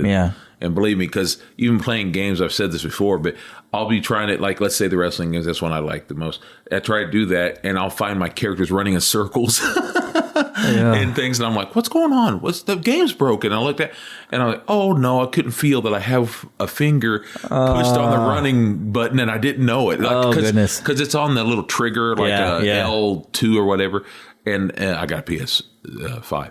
But anyway, so it's on the L2, and I don't know it because I can't feel that doggone pinky or whatever it is. Oh God, man, it's annoying.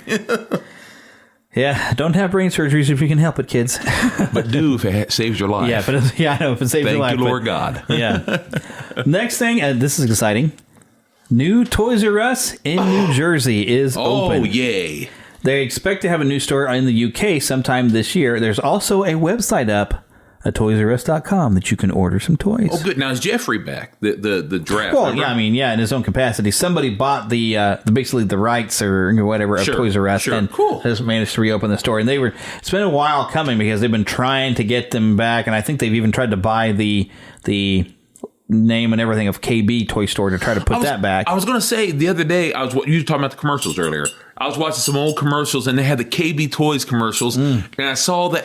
I don't know if I still have it anywhere. I don't think I do, but we used to have the stuffed toy of that KB. Oh, the soldier guy? Yeah, they used to sell them, and they were so cute. There is the plastic head and all that, and I love that character. Oh my goodness! I didn't realize they had toys of them. Oh, they did. My brother got them. I even worked at a KB toy store, but we didn't have toys of them. Well, anymore. When we received them, my brother received them. I think it was like 1987. 88 maybe he probably 86. didn't go over as well as Jeffrey. But it was he was lovable, and he had that look on his face, and he gave them to me eventually, and I had them for years. But you know how it happens. Sometimes mold and other things come in and destroy your stuffed toys as great as they were. Unfortunately, rust and moss destroy. That's exactly right. Ross and must. Ross must destroy things. Ross must destroy. Where's my monkey? I knew he was going to say that. Yeah, I know. But yes, there is. I did look. There is a website up for it as well.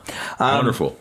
This isn't going to be nearly as fun, but something happened. I'm looking at bounding into comics.com. Superman Red and Blue, Volume 1, Number 6. Cover art by Evan Doc Shaner, which the cover, you would never imagine what happens in this pages. It seems during the Silver Age, Superman was over a country, a foreign country, and somebody named Colonel Kozlov captured him. They had synthesized some synthetic kryptonite radio waves, which robbed Superman of his powers, and they were able to capture him, and eventually Batman did get him out. Now, what they've done, this was a long time ago. This is 1970. World's Finest, Volume 1, number 192, The Prison of No Escape. I've had some of those, yeah. Words by Bob Haney, art by Ross Andrew and Mike Esposito. Now, what a new writer has done is decided that what happened to Superman in that prison is what everybody talks about happening in prison to a man in there who, let's say, dropped the soap. And there, the Bounding into Comics has pictures of the artwork, and they have a very humiliated looking imagery of Superman. Now, this is an American icon of superheroes. I mean, this is the superhero. This is Truth, Justice, and the American Way, which has already been lost. But to completely wreck him, apparently, is what they've done. But I guess what this was, to me, just as a writer, one of the things that's really challenging, whether it's film or TV or graphic novels, is this sense of false jeopardy when you just know nothing's going to happen to this hero. So you go through the entire story and end up essentially where you began. But yeah, he's somehow bringing light to victims by putting Superman through this. But like, Superman's supposed to be that character we look up to, and you don't, killing him was one thing, and because he's going to come back. But this is, I don't know, this is different from killing him. This is just, it just seems wrong. Humiliating him. It is. You've humiliated and brought down the role model of superheroes. This is a guy, even he's a fictional character, you look up to, and he in his greatest times, he expressed an ideal.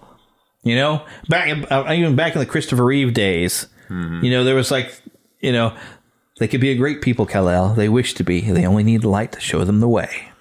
He was supposed to represent the American ideals of freedom and standing up and doing, Boy Scout or what? And people think Batman's cooler, but even Batman respected Superman for being who he was. Well, and the thing that irritates me in this sense, if I remember right, in this situation, is not even that as much, because this stuff happens unfortunately to people. Yeah, it does. Who get terrible things happen to them. But what bothers me is that's not what makes or breaks a man or a woman or a person, human being. Well, but the fact that they have it as if he had been kidnapped and taken all this time. Didn't they say they put in a false clone or something else of some sort? I don't know. I haven't read that detail in there. But this it's a screenplay writer. He wrote 12 Years a Slave, the screenplay. This is John Ridley. I can't remember what his...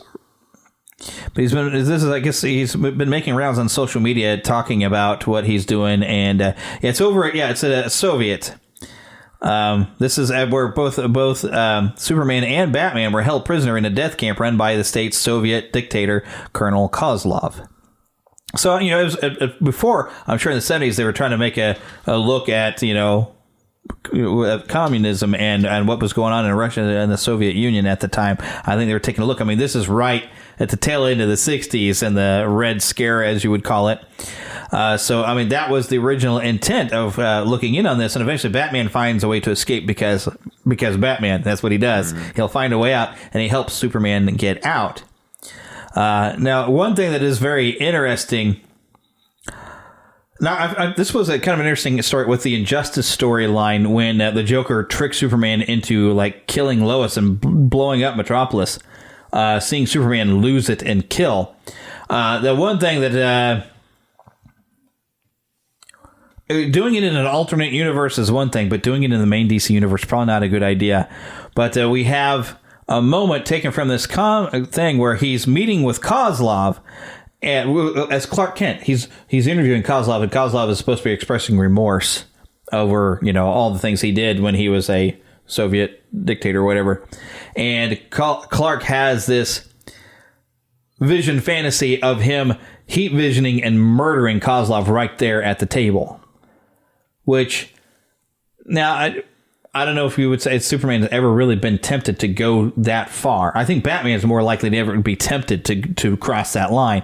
But Superman has to be that foundation, because if he ever crossed that line, that's it. That's one of the things that makes the Injustice games, and even the animated movie wasn't that bad. It was all right. But the game's been better. Ask the question, what if he did cross that line, if he got pushed too far? And this is like taking the DC Universe version and pushing him too far, where he would cross that line and he thinks about it. He doesn't act on it, but he thinks about it and has, there's a graphic depiction drawn of him heat visioning a hole right through this Kozlov and just, but it's like, we don't need to see Superman humiliated or losing control or whatever, because you've broken the ideal of who he is. The thing that's ridiculous too, it's always been ridiculous to me, is they're always like, humans always need to be able to connect with Superman. He's not human. He's not human. And he's supposed to be that he's an alien that has human-like principles and human-like characteristics. He grew up in Kansas. He's got this perfect human qualities in personality and strength. And the thing is, that's what we're supposed to remember. Yeah. That we're supposed to be kind and loving to all people. Yeah. We don't need to be broken down into nothingness. Why do people always try to relate him to us instead of trying to relate us to him? As far as we don't have to go through heck in a handbasket in order to have a good heart. Yeah. But this is like, humiliating him is like breaking the Superman. It's like, don't break somebody that we can look up to. Mm-hmm. That's the thing. Because he's supposed to, like I said, he represents the ideals, truth, justice, and the American way, even though they've broken that now too. Yeah. But the American way was freedom for all. That was the thing. It was a worldwide vision, because part of the American way is that we have liberty and we have free, and that's what we look to, that we wanted to share with the world. But standing up for truth and justice, the American way. Well, and they've broken that. And now by this, it's like they've completely. Now he's a destroyed and he's a broken man. Well, they'll never break my Superman, because to me personally, I'm talking about me, Philip Coombs. I've said my last name, and the reason is because for me personally, the Superman that I'm into is the original Superman creation from way back when, where it is truth, justice, and the American way. And that's where I stand, and always be that. Up. And one of the things, some of the best Superman writing, and some of the last Superman comics I got, is what he could capably do if you let go. But there's this great moment where he's stopping these, like, I don't remember if they were, I think they'd robbed a bank or something. These two guys, but they were in a car and they had fully armed guns, and Superman just kind of shows up, just stops in front of him, just doesn't have to do anything. He's just like, no, you're done. Yeah, that's it. You're done. Here I am. And one guy goes ahead and shoots him, and then he tosses his gun away after he shoots the Superman, because, I had to at least try. Yeah, that's it. But he's like, he doesn't have to crush people. Batman is going to break your arm, okay? Yeah. Superman, he has all the power. He could annihilate you, and he doesn't.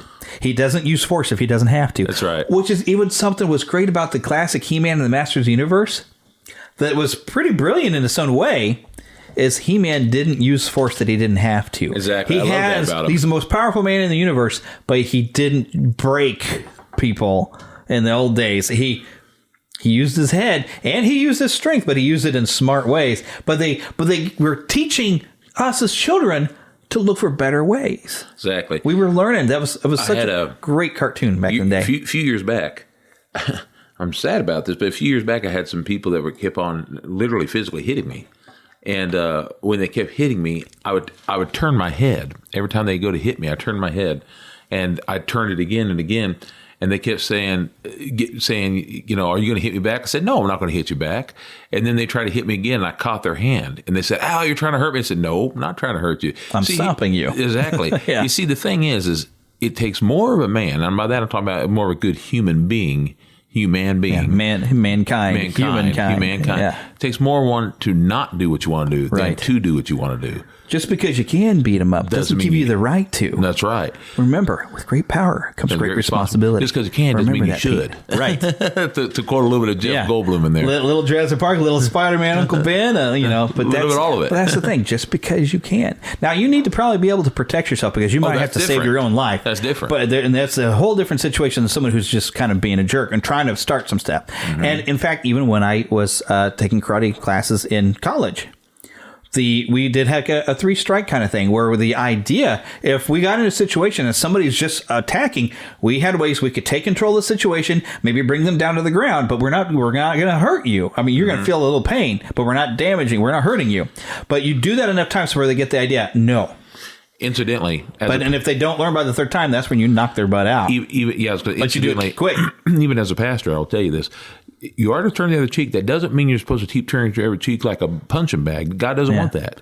He doesn't want that. He doesn't want you to be beaten and hurt. No. Yeah. We're to use wisdom and self-confidence and self-control because God doesn't want you to be hurt. If you're ever in a situation, I mean this, if you ever find yourself, a woman or man, ever find yourself in a situation where you're being physically hurt or being hurt inside or out, get away from that situation now. Yeah, protect yourself, but you don't go for revenge. No, vengeance is mine, saith the Lord. Yeah. Men who go for revenge start by digging 2 graves. Amen. That's a good point. I don't remember where that quote comes from. I think it was Confucius or something. But I tell you who it sounds like. It sounds like Mr. Miyagi. It sounds like a Miyagi thing. Yeah, it does. Men who go for revenge start by digging 2 graves. That's right. Yeah. So you don't want revenge, but you need to probably be able to protect yourself. Yes. But never go out of anger or revenge because that's the dark side, brother. That's it. Anger. Hates. We're combining lots of things, but it's all true. So you find ways to end conflict. In fact, one of the things I loved, one of the cool things I learned, even when I had a kubotan, which is basically like a keychain, but it's like a longer stick, so it's an extension. But I learned to stick your middle finger, and you can find this on your feel for yourself, right there at the bottom of your collarbone, right at the throat.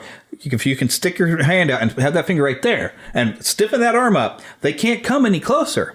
Because if they move forward, it kind of chokes at them. But you're not doing harm, but they can do harm to yourself. But it does send a message, keep back. I've had to use that on someone before.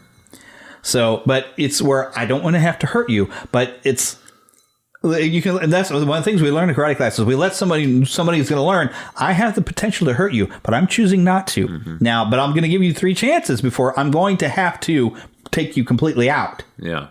And by the way, we're not talking about going around beating up folks. We don't you don't go around picking fights, but it's a good idea to study, to protect yourself. You may have to protect your family. You never know, which is why I'm okay with gun rights because I want to be able to protect. I believe. Now, I'm afraid I don't have a gun because I'm afraid I can have a temper. I'm animated, as you said, but I'm afraid I'd use it. And I wouldn't want to end up using it the wrong way. I would want to only be able to protect, but I would hate to have to kill someone. I personally am But if they're coming in, if they're going to hurt my wife or something, I'm sorry, I'm going to have to take you down. I'm personally because it's better you than my wife. Thank you. I'm a very peaceful man. Yeah.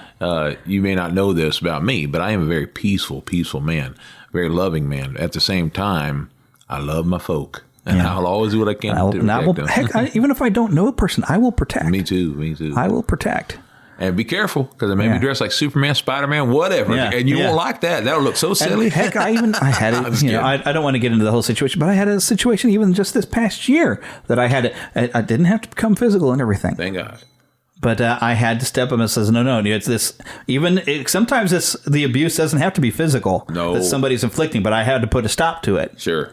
And but I was glad that it went down a bit more peaceable. But it meant that I had to take some hollering and whatever, somebody getting into my face. But it's God willing, you can be calm in that and like, hey, okay, this has got to stop. All right. There's a sense of power in that, too. Yeah, and then I knew it wasn't my power. I really exactly. did. I knew it wasn't me because I'm a skinny armed fat guy.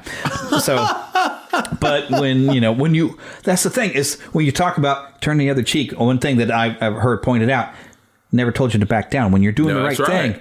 Sure, okay, you need to slap that cheek. Okay, go ahead, hit the other one, but I'm not backing off. That's right. It doesn't mean that you change your mind. Right. I'm not changing my mind. I'm just going to let you because is that what you need? But when I'm doing the right thing and I'm standing up for what's right, I don't have to be violent.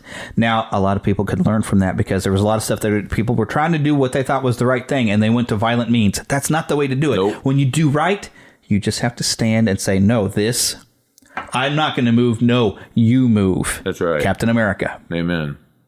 Then you just stand your ground. It's like, no, I know what I'm doing is right, but I don't have to be violent to stand on what's right. That's right. If you have to be violent, then you don't have legs to stand on. Now, sometimes though, you have to protect, and that's where you have to be violent sometimes because you're protecting. Yeah. But that's we're on a completely different tangent, aren't we? That's a totally different thing than standing on a principle. Standing on a principle, you know what? If I have to take the hit to stand on a principle, and somebody's gonna insult me for standing on principle, then you just insult because I know what I'm doing. I'm standing for right, and I know what powers me to do it. That's right. But there's a big difference between that and when you have an instance like, say, World War II.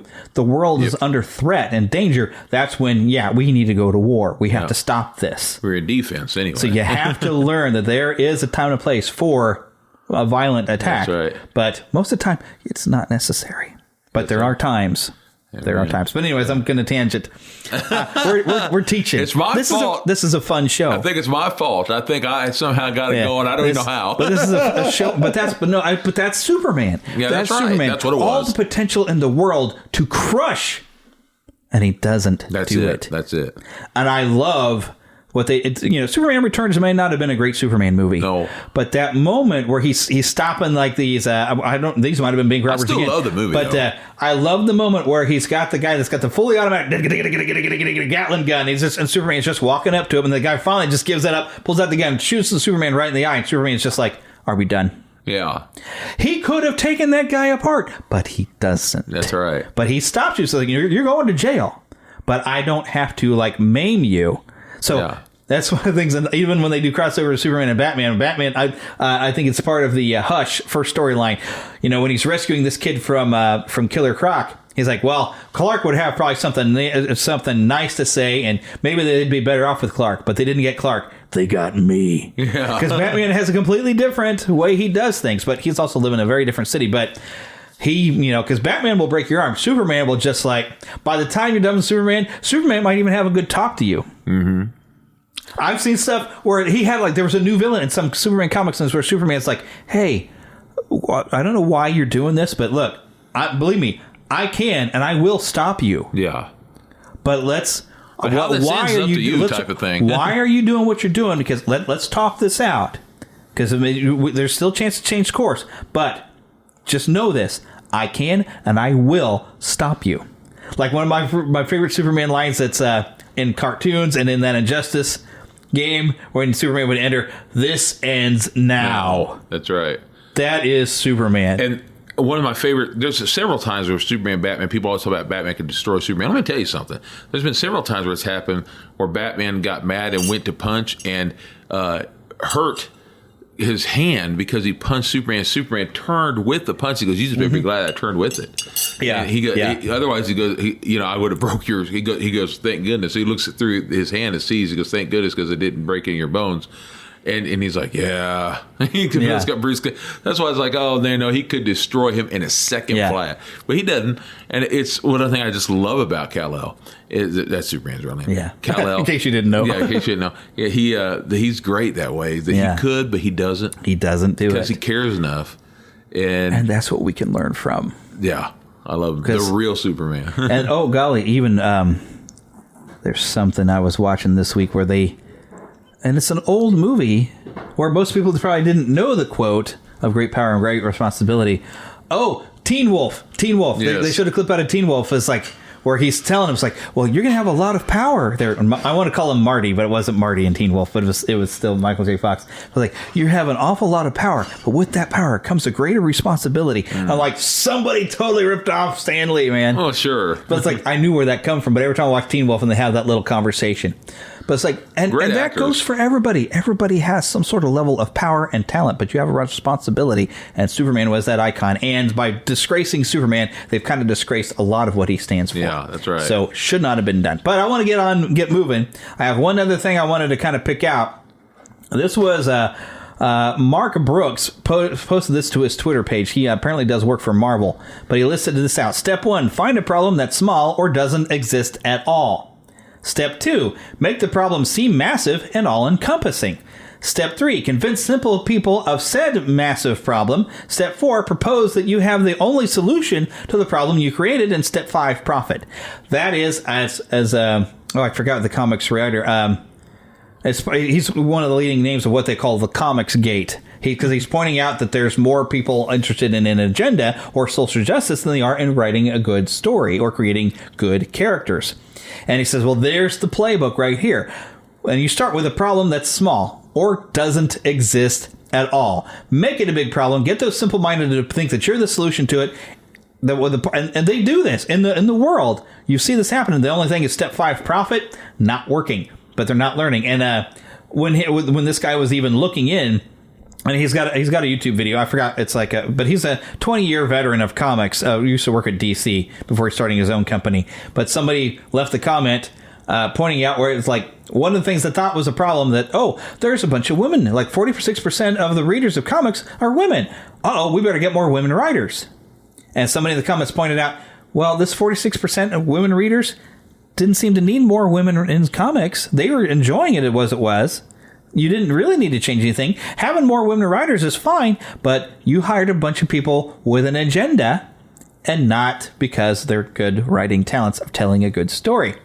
Now, I had a lot of other stuff to kind of bring in that I was going to go into what is Comicsgate, and you could even tell a difference if you look up the difference between there's comicsgate.fandom.com and what they explain about it. And they're talking about basically this has to do with people coming in. And this has happened in television. It happens with movies where people come in and they're more focused on an agenda than being able to tell you a good story.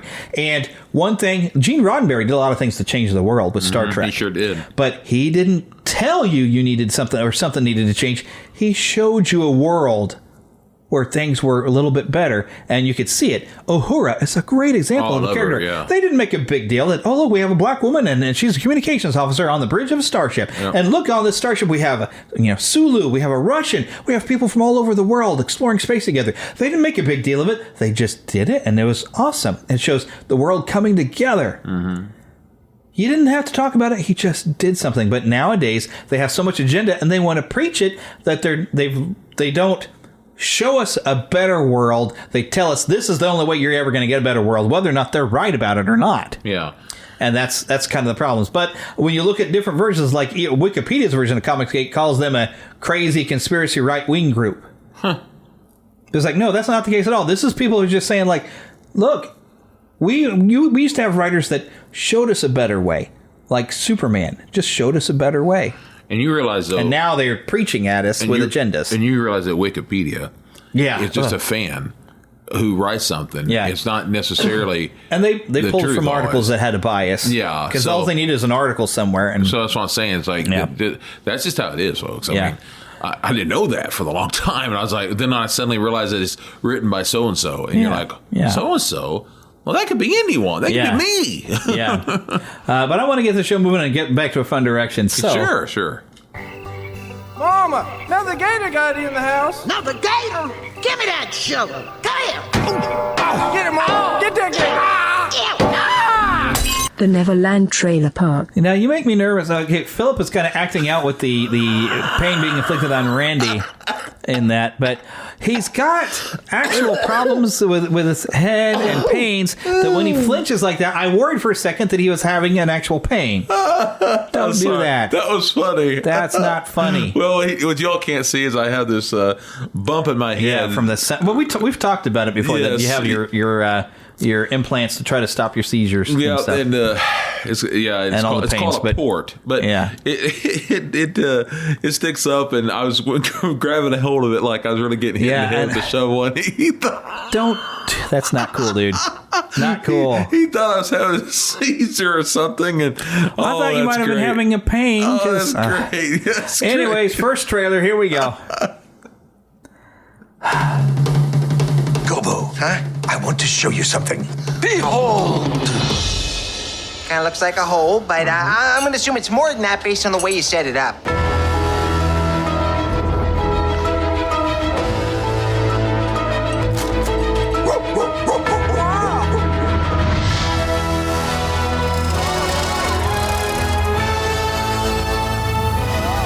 There's a lot of text right now.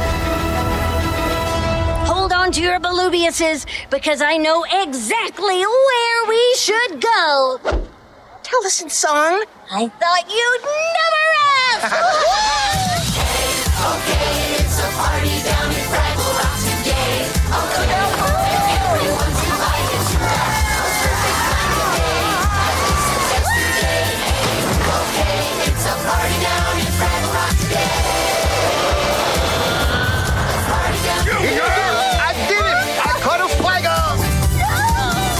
Doesn't it make you wonder what else is out there? What else is connected? Okay, it's a party down in Red Rock today. Hey, let's party down today. Okay, it's a party down in Red Rock today. So Fraggle Rock. Gosh, that is catchy. January 21st, Fraggle Rock Back to the Rock, coming to Apple TV Plus. Now that sounds fun. Now, here's this.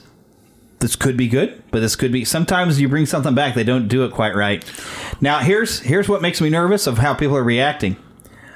This video, this is the official trailer, 54,798 views. Out of those 54,000, nearly 55,000 people, 948 likes. YouTube currently does not show you how many dislikes they're getting. Yeah. Well, I'll be getting... Comments are turned off. Oh. That speaks volumes to me of the concerns that people may have, because the people who go and... We were talking about people who don't write, but they come in with an agenda. Mm-hmm. Could be. They will take an established name and throw their agendas really far. Now, and granted, the original Fraggle Rock had a lot of kind of lessons, and it came from a little bit of a hippie-ish point of view in a way. Well, it was. It was Jim Henson. But it wasn't bad, and there was still something magical about Fraggle Rock. I like it. And I think a lot of people are concerned with the people who are... Because the Jim Henson Productions, I mean, not always do we get good stuff out of even the Muppets these days. That's true. So I think there's a concern. Now, I'm going to wait until I get a look at something. I want to see it. But I think people are afraid of what people may have done with the Fraggles. I'm going to be getting Apple this week, actually, so I will hook It's only $5 even. Yeah. Heck, I'm going to be considering adding it to our channel listing, too. Hopefully I'll be able to help you with that. We'll take a look. Yeah. We'll take a look, and let's see what they've done with Fraggle Rock. I'll be able to get tonight, hopefully. I'm withholding judgment until I see more than this, because it's a catchy little fun song. Yeah. It's great hearing the Fraggles. I love you can see the Fraggles back again. So we'll just see. Well, I can't remember his name right now. What was the one that had the hat on? Boober? Was that? Yeah, it was Boober. Yeah, it was Boober. Well, then what was the one? I get him confused. Wembley was the yellow guy. Wembley's the one. Those two are my favorite. Yeah, Boober I love Wembley. Wembley and Boober. Yeah, those are my... I always related with the nerds because that's, what can I say? Without saying anything. Boober was more depressed, except for his laundry. He loved his laundry. He loved his laundry. Yes. Yeah, I loved him. Down a Fraggle Rock. Down a Fraggle Rock, yeah. I loved him, though. He was the Eeyore. He was the Eeyore. Yeah. But I loved him. I loved that you didn't see his eyes. And yet Wembley, his eyes were everywhere. Was it big eyes? Wembley was fun. Oh, he was a blast. He had almost a Simpsons look with his eyes. Of course, it was before the Simpsons, because he was yellow. He was great. He was yellow, and he was a little cowardly. Yeah, he was. I loved him. Yeah, he was great. Really was great. Oh, and his eyes actually had a full motion to where you rotate roll his eyes. Great. Like, and were the I can't remember their names. They start with the D, I think. The Doozers. The Doozers are back. I love them, man. Yeah, always building little things. And then the big people. And the Fraggles would eat them because they were made out of radishes. Yeah, and then the big people. The giants, the Gorgons? I think they're Gorgons, I think. I think it was Gorgons. Yeah. But the Gorgon is what Medusa was one of the Gorgons. Maybe you're right. I just remember I like the big people that are there too. We got Fraggle! Yeah, Fraggles. Yeah, they're great. Because they were always raiding the garden for radishes. I used to have this kid I knew of who was around who had a hard time with he had a speech impediment. And I swear to you, he was heavy set, but he had a hard time saying certain things, and he sounded just like that kid, a big guy, and he moved around like him. And he goes, "I'll get you! I'll get you, Fraggles!" Oh goodness! I'm looking forward to that. Yep, we've got a lot more stuff to do, so I'm going to dive into our very next trailer, a game trailer this time. I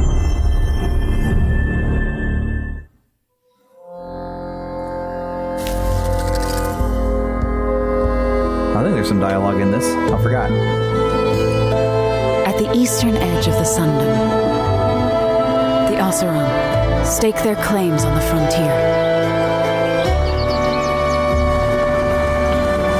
Tinkers, builders, revelers. Meanwhile, the Karja guard their border, afraid of what lies beyond. In the Forbidden West.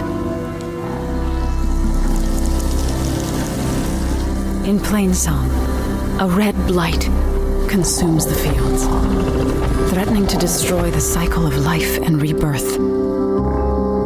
The Utaru sing to heal the land, but no hymn will save them. And further west, the Tenakth. 3 clans, each as different as the lands they dominate. After generations of bloodshed, they now cling to a fragile peace, faced with a new enemy. Regala and her rebels. Yet as deadly as they are, there are rumors of an even stronger tribe. Strangers pass the shore, searching for secrets on the very edge of the West.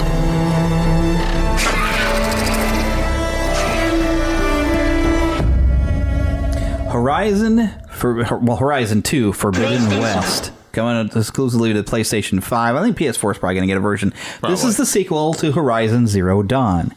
Now, this was kind of like a sleeper hit. I mean, I didn't hear anything about the game when it came out, but I started seeing some gameplay of it, and I do own it digitally. I haven't finished it. It is beautiful to look at. It is amazing what they did, and there's a lot of great stuff about the game. Now, I couldn't quite get into it. I think part of it was there was too much stealthing, and I got kind of bored. And I think it's a slow developing story. But what's cool about this is basically it's an apocalyptic future where the machines have won, and you have all these machine animals that are running around, and it seems like you're almost this fantasy, like this other world, and you're playing this woman. Aloy, and you get to go as a child with her and then see her grow up and become a hunter. And she hunts these machines because they use the scraps of the machines to continue to survive. But what makes this amazing to look at is you see remnants of our world, but it's been like reclaimed by the earth. You know, you might see the ruin of like some skyscraper, but like it's covered in moss and plants. I mean, this is like thousands of years after we fell, mainly to the machines.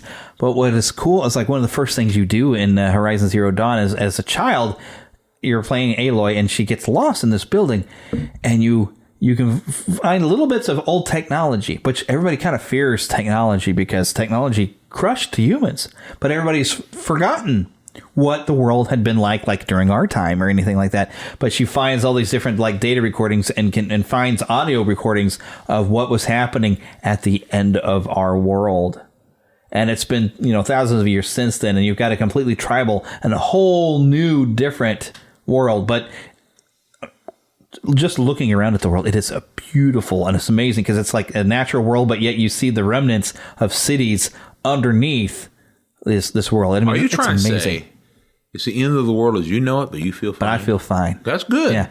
And one of these days I should finish playing it, but I had a hard time really getting into it because I don't like doing stealth games so much. And I felt like I had to spend most of the time crouched down hiding because you get spotted by one of these machines and it will summon the herd and run you off, Reminds you a little bit of Terminator time. Yeah, but imagine the machines are like animals, but they don't know where these animal things are being mass produced. But it's the designs on these machines is so cool, and they get creative because you have like a bow and arrow, and you can like specifically target certain areas of that machine. Like, okay, if I hit this That's the sensor on that machine. If I hit that, maybe it won't even detect me, you know. But I got more in the habit of sneaking up, and I have this great big spear, and I would sneak up and stealth kill everything. I wasn't getting into like, let me use my bow, because you know I have a hard time aiming sometimes with my thumbs. I'm not, you know, I can aim fairly good with thumb stuff, but I'd rather, when I'm going to be precise, I'd rather have my mouse because you can get right to it. But it's kind of hard to be that precise and quick with a bow. And so I really kind of struggled with it, and I couldn't really get into it. But I can see why it grew such a fan base. It is an amazing and beautiful game, and it's what I call just great science fiction. Yeah, I mean, we've seen apocalyptic worlds, and we've heard, yes, the machines have conquered the humans. It's been done before, but this isn't during the war of the humans and the machines. This is the machines won, and the humans don't even remember that they lost this war, that it even happened. I mean, the more we get games like this, I got to tell you, the more we get games like this and all, the whole, I can't think of the name of the rooms now, but on Star Trek The Next Generation, they'd have those rooms that they would go to. The holodeck? The holodeck thing. Yeah. I love it's starting to see more and more feasible. It really is, because you got VR experiences you can go in and do it right now. You do. Yeah. And the games are seeming, I'm not saying they look 100%, but they're seeming more real. Yeah. And, well, heck, did you get a chance to ever look at that Matrix thing that they put out where they're basically showcasing Unreal Engine 5 or whatever? And they're like, it's going to be harder to tell the real from the computer graphic because they've gotten that good. And when I was a young man, I remember, real young, I'm talking like 18, 19, and I was sitting there thinking, heck, even at the age when we were playing Atari, we couldn't imagine what they can do now. I couldn't imagine. I was sitting there thinking, man, there's just no way it's ever going to. But man, I can see it now, thinking, no, they can't. But it's just unbelievable. It's amazing with the stuff that we've managed to do with games, and now especially the level of storytelling that we can do in a game now. It's the same as any blockbuster movie, except for you've got 10 hours you can put the story in compared to like the 2 hours they squeeze a movie in. Now, I mean, you can have, heck, Final Fantasy VII Remake, man, I put over 40 hours into that thing. Yeah, when I was a kid, it was da da da da da da da. Dun, dun. Yeah. That was it. You didn't have a whole lot of story going on, but there it was. But we knew. But hey, we loved it. We loved it. If it weren't for that, you wouldn't have what we got now. So right. I appreciate everybody who's involved, all of them. The million, I'd say millions of people. And millions of the Rocks fans. And billions. Yeah. And I believe, though, that this game comes out in March, and I'm going to keep the show moving by getting us into some movie reviews, because I got a lot of movies to review. Want to see a movie? Yeah. Any good? It was bad? I'm fuzzy on the whole good-bad thing. My eyeballs could have been sucked from their sockets. I like it a lot. The best movie ever made. A Fandom Nexus movie review. All right, first thing I have on my list, and I'm going to pull up the IMDb on this because I want to kind of list out some of the actors that contributed to this. Now, this is a trailer I talked about a while back. I thought, well, this looks cute. It looks like a Short Circuit and kind of that Baymax a little bit. This is called Ron's Gone Wrong. Did you get a chance to watch this? I believe it's on both Disney Plus. I did not get to see and Ron HBO Gone Max. Wrong yet, but I want to see it. I was thinking, let's just watch it. It'll be light and fun. Oh, this movie was adorable. Oh, I want to see that. It really was. I had a good time watching it. It was fun. And I came up and I was telling, Heather, I was coming up for like food or whatever, because I was watching it downstairs and she was watching anime or something. And I says, like, this is very much Short Circuit. It's like they lifted the plot of Short Circuit and put it out there. But it's got a poignant message, because what we have here is a company that's the equivalent of Apple, who makes the new smart device, but it's this little robot.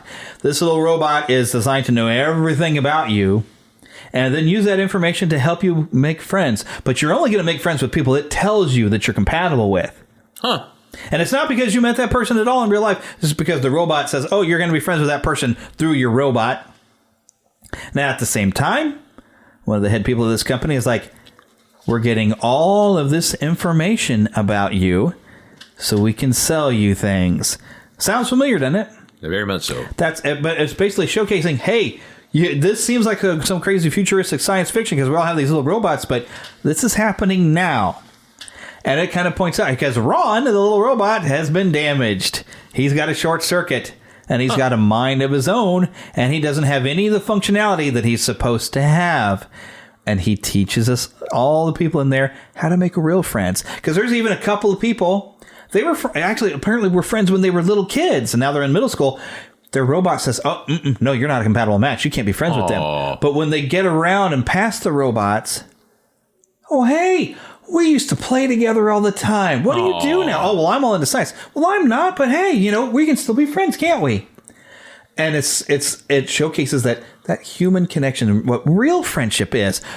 And I love the overall message here, because it's about how do you make friends, and it's not about making friends. It's about being a friend. I like that. Be a friend to somebody, no matter if they're different, somehow different. Be their friend. Don't make them a friend. Be their friend. Yeah. And that's it's not a particularly deep movie or complicated or original, but it's cute, it's fun, and it's I think for little kids, I think it teaches a lot. I want to tell you something. Jack Dylan Grazer, voice of Barney. We got Ed Helms as Graham. Who's the other? Zach Galifianakis is the voice of Ron. There was a lot of different people who voiced in this that did a really, really great job. But definitely, I recommend it. But what you were about to say now? I was going to say, I've had a lot of friends that people throughout my life would tell me not to be friends with them. And like, oh, they're not cool, or I'm talking 80s now. Yeah, cool used to be the word they use, is not sick, because that's, in my opinion, really ridiculous, because sick has how many versions of definitions. But anyway, they would say, don't be friends with them. Look, I say you be friends with who not only you want to be friends with, but be friends with them despite what others say. Yeah. And who knows? I believe God puts people in your life for a reason. Yeah. I believe that. You be a friend to somebody, you never know how that person might bless your life that you never would have thought. Try to befriend people who tried not to befriend you, in the sense that, I'm not saying be their punching bag, but at the same time, there's been people who've been my enemy, and I treated them the way I wanted them to treat me. And we end up becoming the dearest of friends. For instance, my best friend in the world, Seth, you know him. Mm-hmm. First day we met, he took a block and hit me in the head with it. And said he hated me. Guess what? We're the best of friends now. Have been since we were 5 years old. Yeah. You just never know. Yeah. You never know. Abraham Lincoln even said, have I not destroyed my enemies by making friends with them? That's right. I had a guy who's wanting to punch me in the mouth when I was in my early 20s. We became good pals for a very long time. And this is the kind of stuff you do if you just reach out and make a friend. You never know what's going to happen. Don't worry about what other people say. Find that person that doesn't seem to have any friends. It just seems to be unlovable. Be the friend of that person. It could very well be because they're going through a rough time and they need a new friend. And you may be the change. Yeah, you may be the very one that, I'll just say it, maybe the very one that God needs to use to help them. Yeah. You never know how you can change a life, and how they may change your life for the better. And you just, no one maybe ever gives them the chance. That's it. Be that friend. Be that friend. Especially those of you, I love this from the author Frank Peretti. Has this great talk I've heard him give where he was looking at the world of, you got people who will bully or whatever. It's like, you know what? Those of you got muscles in your earlobes. You know why you've become the bigger, stronger guy and you're that great athlete? And so you can be a friend to that little nerdy kid. Mm-hmm. So when somebody comes and wants to bully them, say, no, nobody's going to hurt them. Not on my watch. Not on my watch.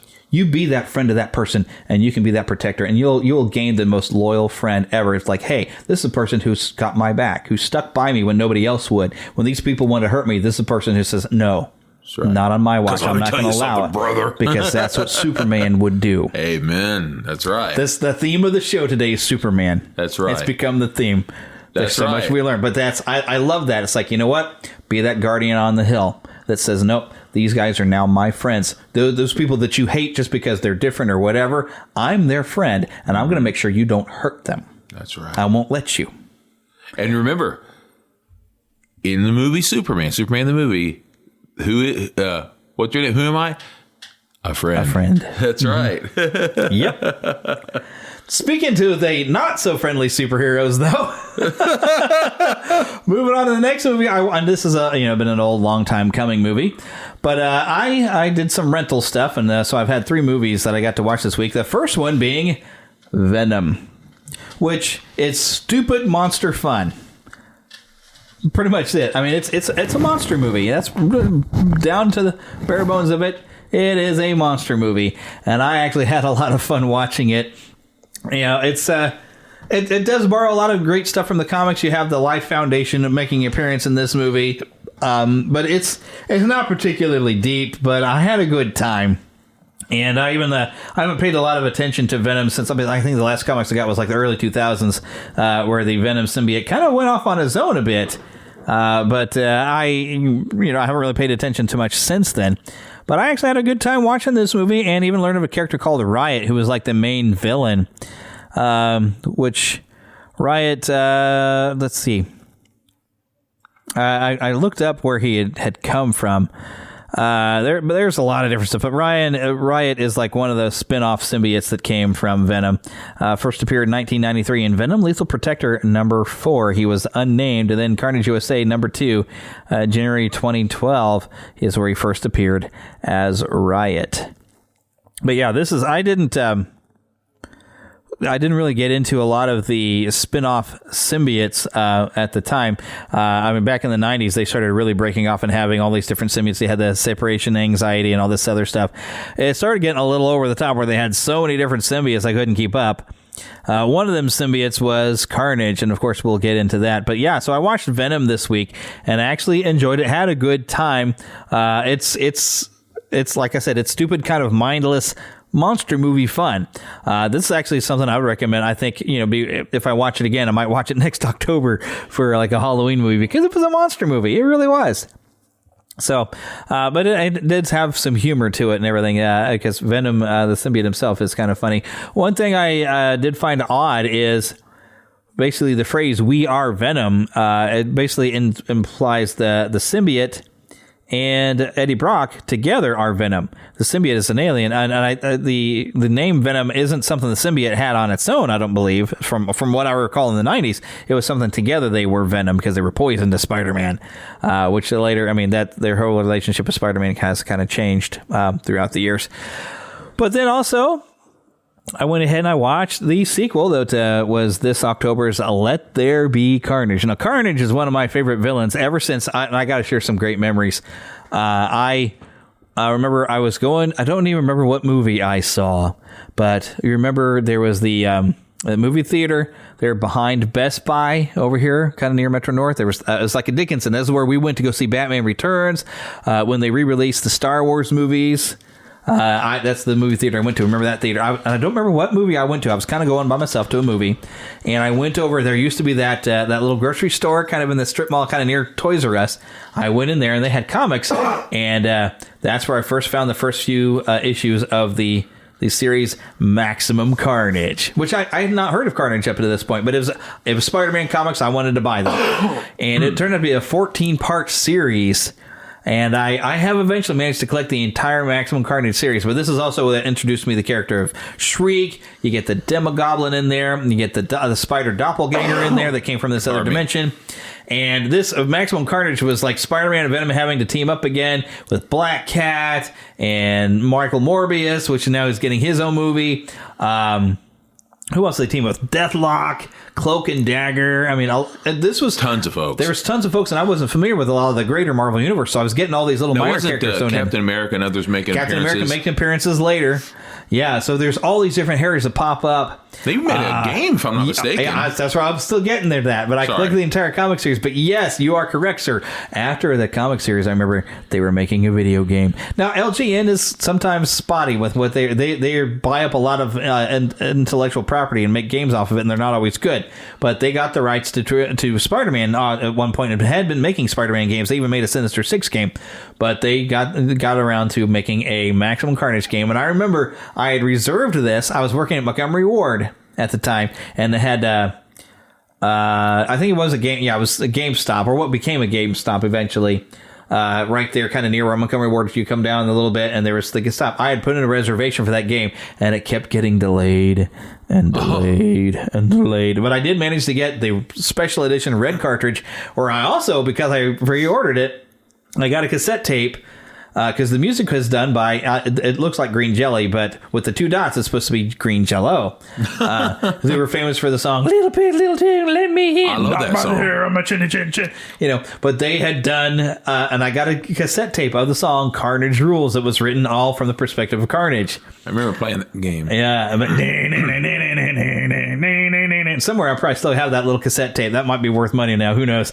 But like they did all the music for the game, and it fit because Carnage, unlike what the movies put a lot of rap and hip hop into it, but Carnage was all about heavy metal and death metal because it was all about the chaos that he believed. His whole thing was about chaos. Yeah. And anarchy.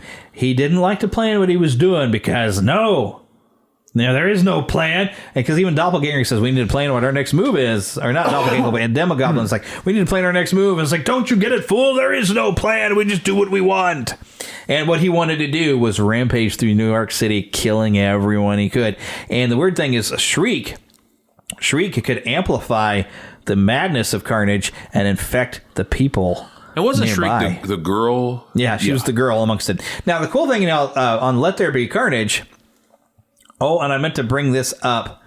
I thought I had a link up there, but I didn't copy the link over. But they did do a version of Shriek, and they kept some of the stuff we know about Shriek. But Shriek, of course, because and I like the way it was described. Shriek has a relationship with Carnage similar to Harley Quinn and the Joker, where she's got this weird obsession with him, and he's kind of attracted to her, But she steps out of line, and he'll wound her and maybe kill her if he really just loses it.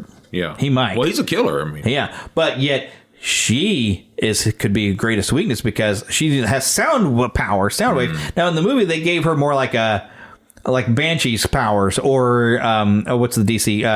Have yet to watch it. I need to see it. Well, the DC universe, Black Canary. Oh yeah. They gave Shriek that for her powers, but in the comics, she fires like sonic energy out of her hands. Oh, that's cool. But so she could actually kill Carnage too. Yeah, because her power is exactly one of his weaknesses. That and fire, of course, was Well, yeah. Although Carnage has slowly lost a lot of his vulnerabilities to some of this stuff because his symbiote has been kind of killed, but it lives in his bloodstream. Yeah, Venom, it lives on the surface, and but Carnage, it's in the blood. Yeah. Great actor. Carnage. The creepy thing about him is there is no we. And when he first came out, his first things, he was a we. But the symbiote kind of died and became part of him. So now it is very much an I am Carnage. Yeah. But the weird thing, I guess I haven't gotten to pay attention. They did a whole storyline with the symbiotes and it's gotten very, very complicated. And I haven't read any of this stuff. If Eric was here, I'm sure he might have gotten a chance to read it. But wait, here it is. I actually did pull up a thing for main content. I wanted to get into Carnage a little bit.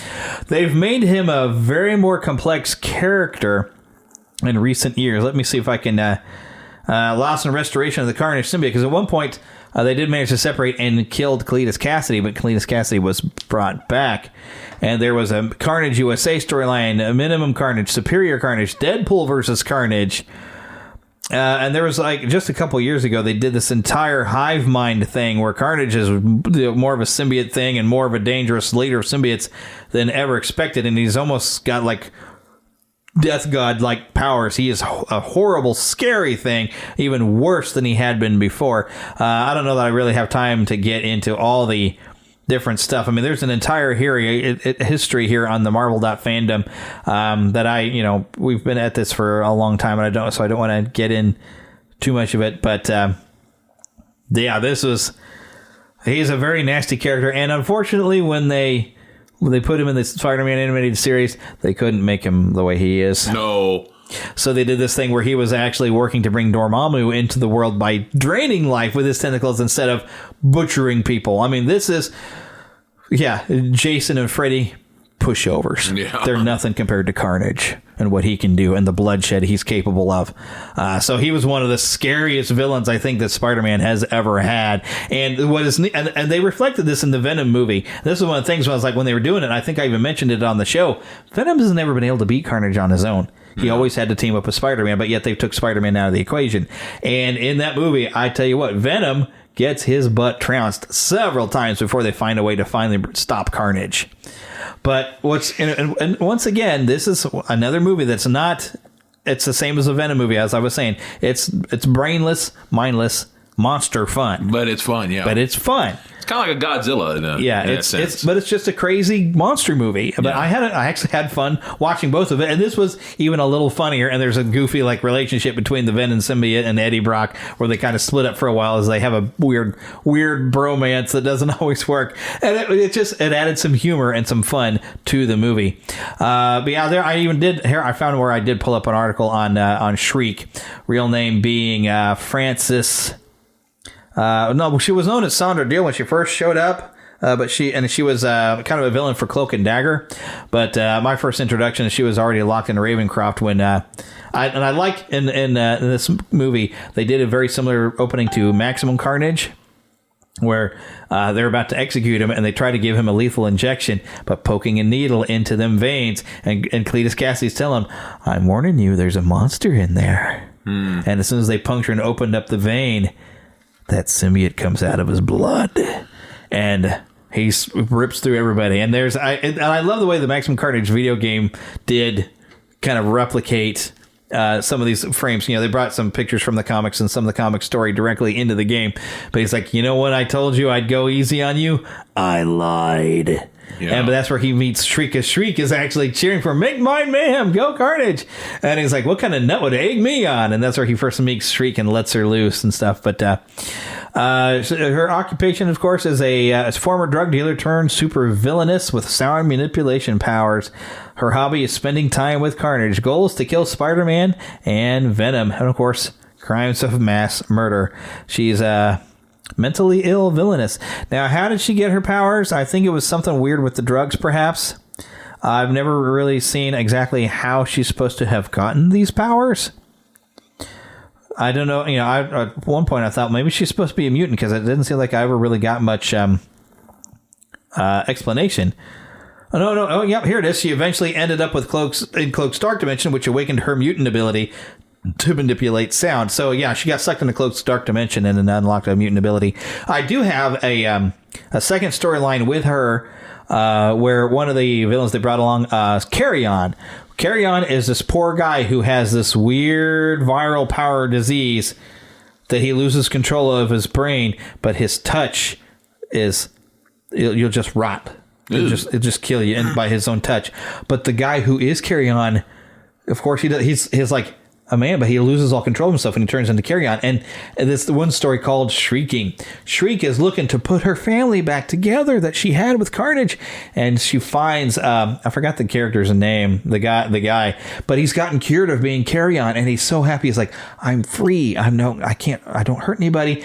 But Shriek, using her powers where she can corrupt, manages to reignite the virus in him that turns him into Carrion. Oh, that's terrible. It's very, very sad. He's a very sad character because he doesn't mean to be it, but he has no mental capacity as Carrion, but his touch is fatal, and you'll just rot. You'll just imagine decomposing in an instant. That's what he does. How I first saw Shriek before I really knew her as a character was whenever I was going on the Spider-Man ride in Universal. Is she in there? Yeah. Cool. Because I didn't know her. I was like, is that Carnage or it's not Venom? And then I realized it was a gal. Yeah. And I was like, oh, wait, who? And so someone's asked me, I said, I don't remember, one of my brother-in-laws was asking me who that was. And I said, well, it's like a female Venom Carnage thing. And so that's when I was looking it up, and I didn't know the character very well. So I'm assuming that's who that is Shriek. Shriek, yeah. She's kind of got black hair, kind of white-faced, and wears black and white and stuff. There is a female symbiote. Maybe that's what it is. Yeah, maybe there was a female symbiote back during the separation anxiety storyline. Yeah, well, I didn't read all that. But that's who it is, because I remember there being a little bit of red and yellow or something. That was a symbiote. That's not Shriek. Okay, so maybe that's I'm going to show you a picture of Shriek real fast here on my laptop, I guess. I don't know if I can turn that around. Can you see from where you're at? I cannot. I'm dropping my mouse, but there's Shriek. Oh, you know what? I have seen that character before. I just didn't know who it was. Yeah, she's made some video game appearances in the, I think it was mainly just the PlayStation 2 version of the Spider-Man 3 game. Yeah. She pops up as a villain in there, but they gave her a completely different storyline. So it made her completely different. But yeah, she has made some video game appearances. I haven't heard much about the character in more recent years, most likely with Carnage getting to do a lot of different things, which I'd really love to be able to catch up on a lot of stuff they did. Because I haven't gotten to read a lot of comics in a long time, and I know they did a big story thing where Carnage came back and he looked entirely different, but he had discovered he was like this master symbiote powered thing, and it was horrible. I mean, that's the least person you want to have godlike style powers is some masked serial killer. That's completely insane. Well, I tell you, that ride that they did was great because you get Hydro Man, and you get that symbiote, that female symbiote, and which I understand why they did that. I forgot what she was called. I don't remember, but she's kind of like reddish and yellow, I think it was. Yeah. And she was cool, but like I said, it was basically they wanted. I think they created a lot of characters they thought would take off, and they didn't. Yeah. But they did. For like the first Venom movie, they brought Riot around, who was one of those symbiotes. Yeah, and then they had in that ride. I'm trying to think. Oh, I think Electro was in there. Yeah, and Doc Ock. Yeah, and you pretty much had like a Sinister and I want to Six, say, in a way. Yeah, that's what it was. And you had, I want to say Hobgoblin. I was going to say Green Goblin, but I think it was Hobgoblin. I think Hobgoblin, because Hobgoblin was your Goblin at the time in the 90s. Norman Osborn was supposed to be dead, but when of course we get that movie, and they want to say, one of the greatest old villains he had was the Green Goblin. I'm telling you, that ride was a blast, man. Yeah. It was great. It's still there. It's just been revamped and tweaked, and it still looks to be a blast. I want to ride it one of these days. And when you're on that, oh man. It really it's 3D, but it really feels like you're going up in the air and doing all this stuff. In some ways, they move you around too. Yeah, they do. You're not just sitting still. But anyway, I bet you could look it up, but it's not the same as riding I've watched some video of it. I gotta ride that thing. I'm telling you, you would love it. I gotta ride it. The first time I rode that, man, I was so into it. I was squeaking and squalling the whole time, and I mean loving every second of it. Yeah, you should get thrown right into a battle between Spider-Man and pretty much a Sinister Six. How cool is this? We'll call it the Sinister Six-ish. Yeah. Because it was. But what was cool, it was they based a lot of it around the old 90s animated series there. And I'm pretty sure Vulture was in it. Probably was, because you got to bring in Vulture. Yeah, and it was great. And I'm pretty sure it's Vulture with the hair, I'm pretty sure. Yeah, when he was young, when he got himself turned younger for a little while. It was so much fun. Oh, it was fun. It was a blast. Indeedy. Yeah. But yeah, so those are my overall reviews for like Venom. And I remember I did say a lot with Venom coming out. It's like, oh, come on, it's no good without bringing it up with Spider-Man. But it was good. Such a great story, which, you know what, I feel like we have that opportunity because and it's coming in by now. Okay, if you haven't seen No Way Home, let me just say they open the door to bring in a version of Venom.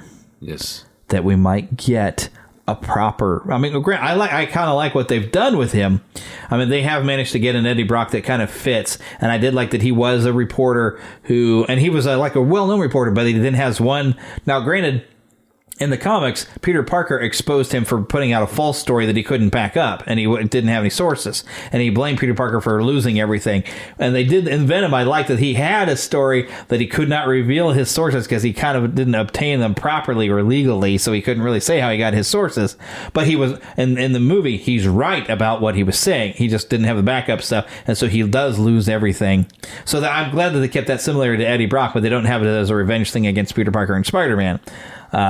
But I would like to see them do that, probably because in Spider-Man 3, they did kind of get that angle where he does do a false story and Peter Parker exposes him, which so that's keeping in line with what happens with Eddie Brock, and he loses everything, but it's his own fault. Which in the Venom movie, it's his own fault. He did something he knew was wrong, trying to get a scoop and story, but of course he was trying to go after a person who turned out he was a bad person, and Eddie was just trying to expose it. So I did like the angle that they tried to keep Eddie as we would know him to be. They did make the character enjoyable, but I am looking forward to see what they can do with putting Tom Holland in the black symbiote suit and see what happens.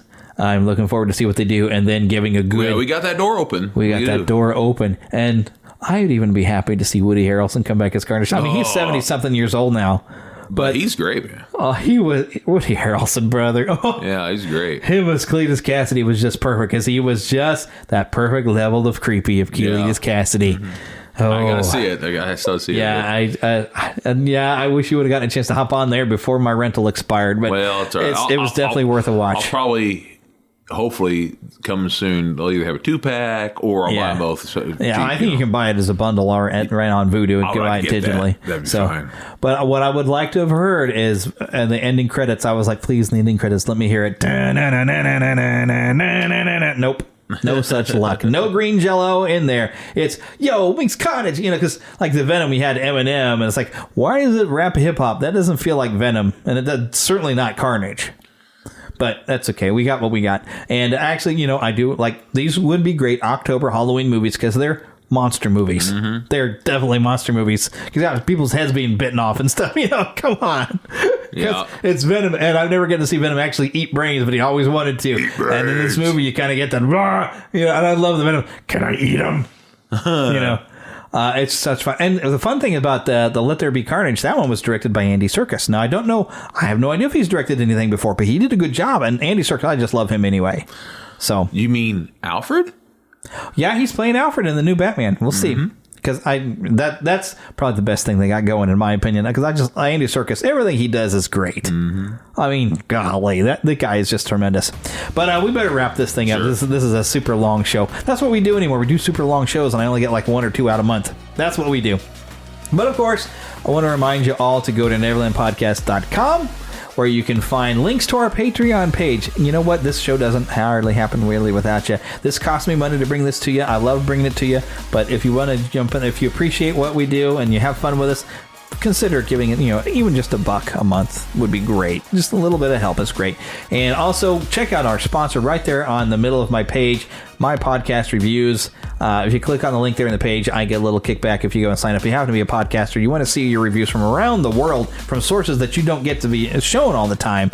These will collect them all and email them to you. It's really great to kind of... Heck, if you haven't left a review, please do leave a review. I've got links for that there as well. And of course, we want to thank Karen Kennedy, Ricky Pope of Christian Nerds Unite, and Darren Wilhite of the Wilhite and Wall Show. Those are the voices you hear doing my intro and my movie review thing there. I appreciate them. It's a lot of fun.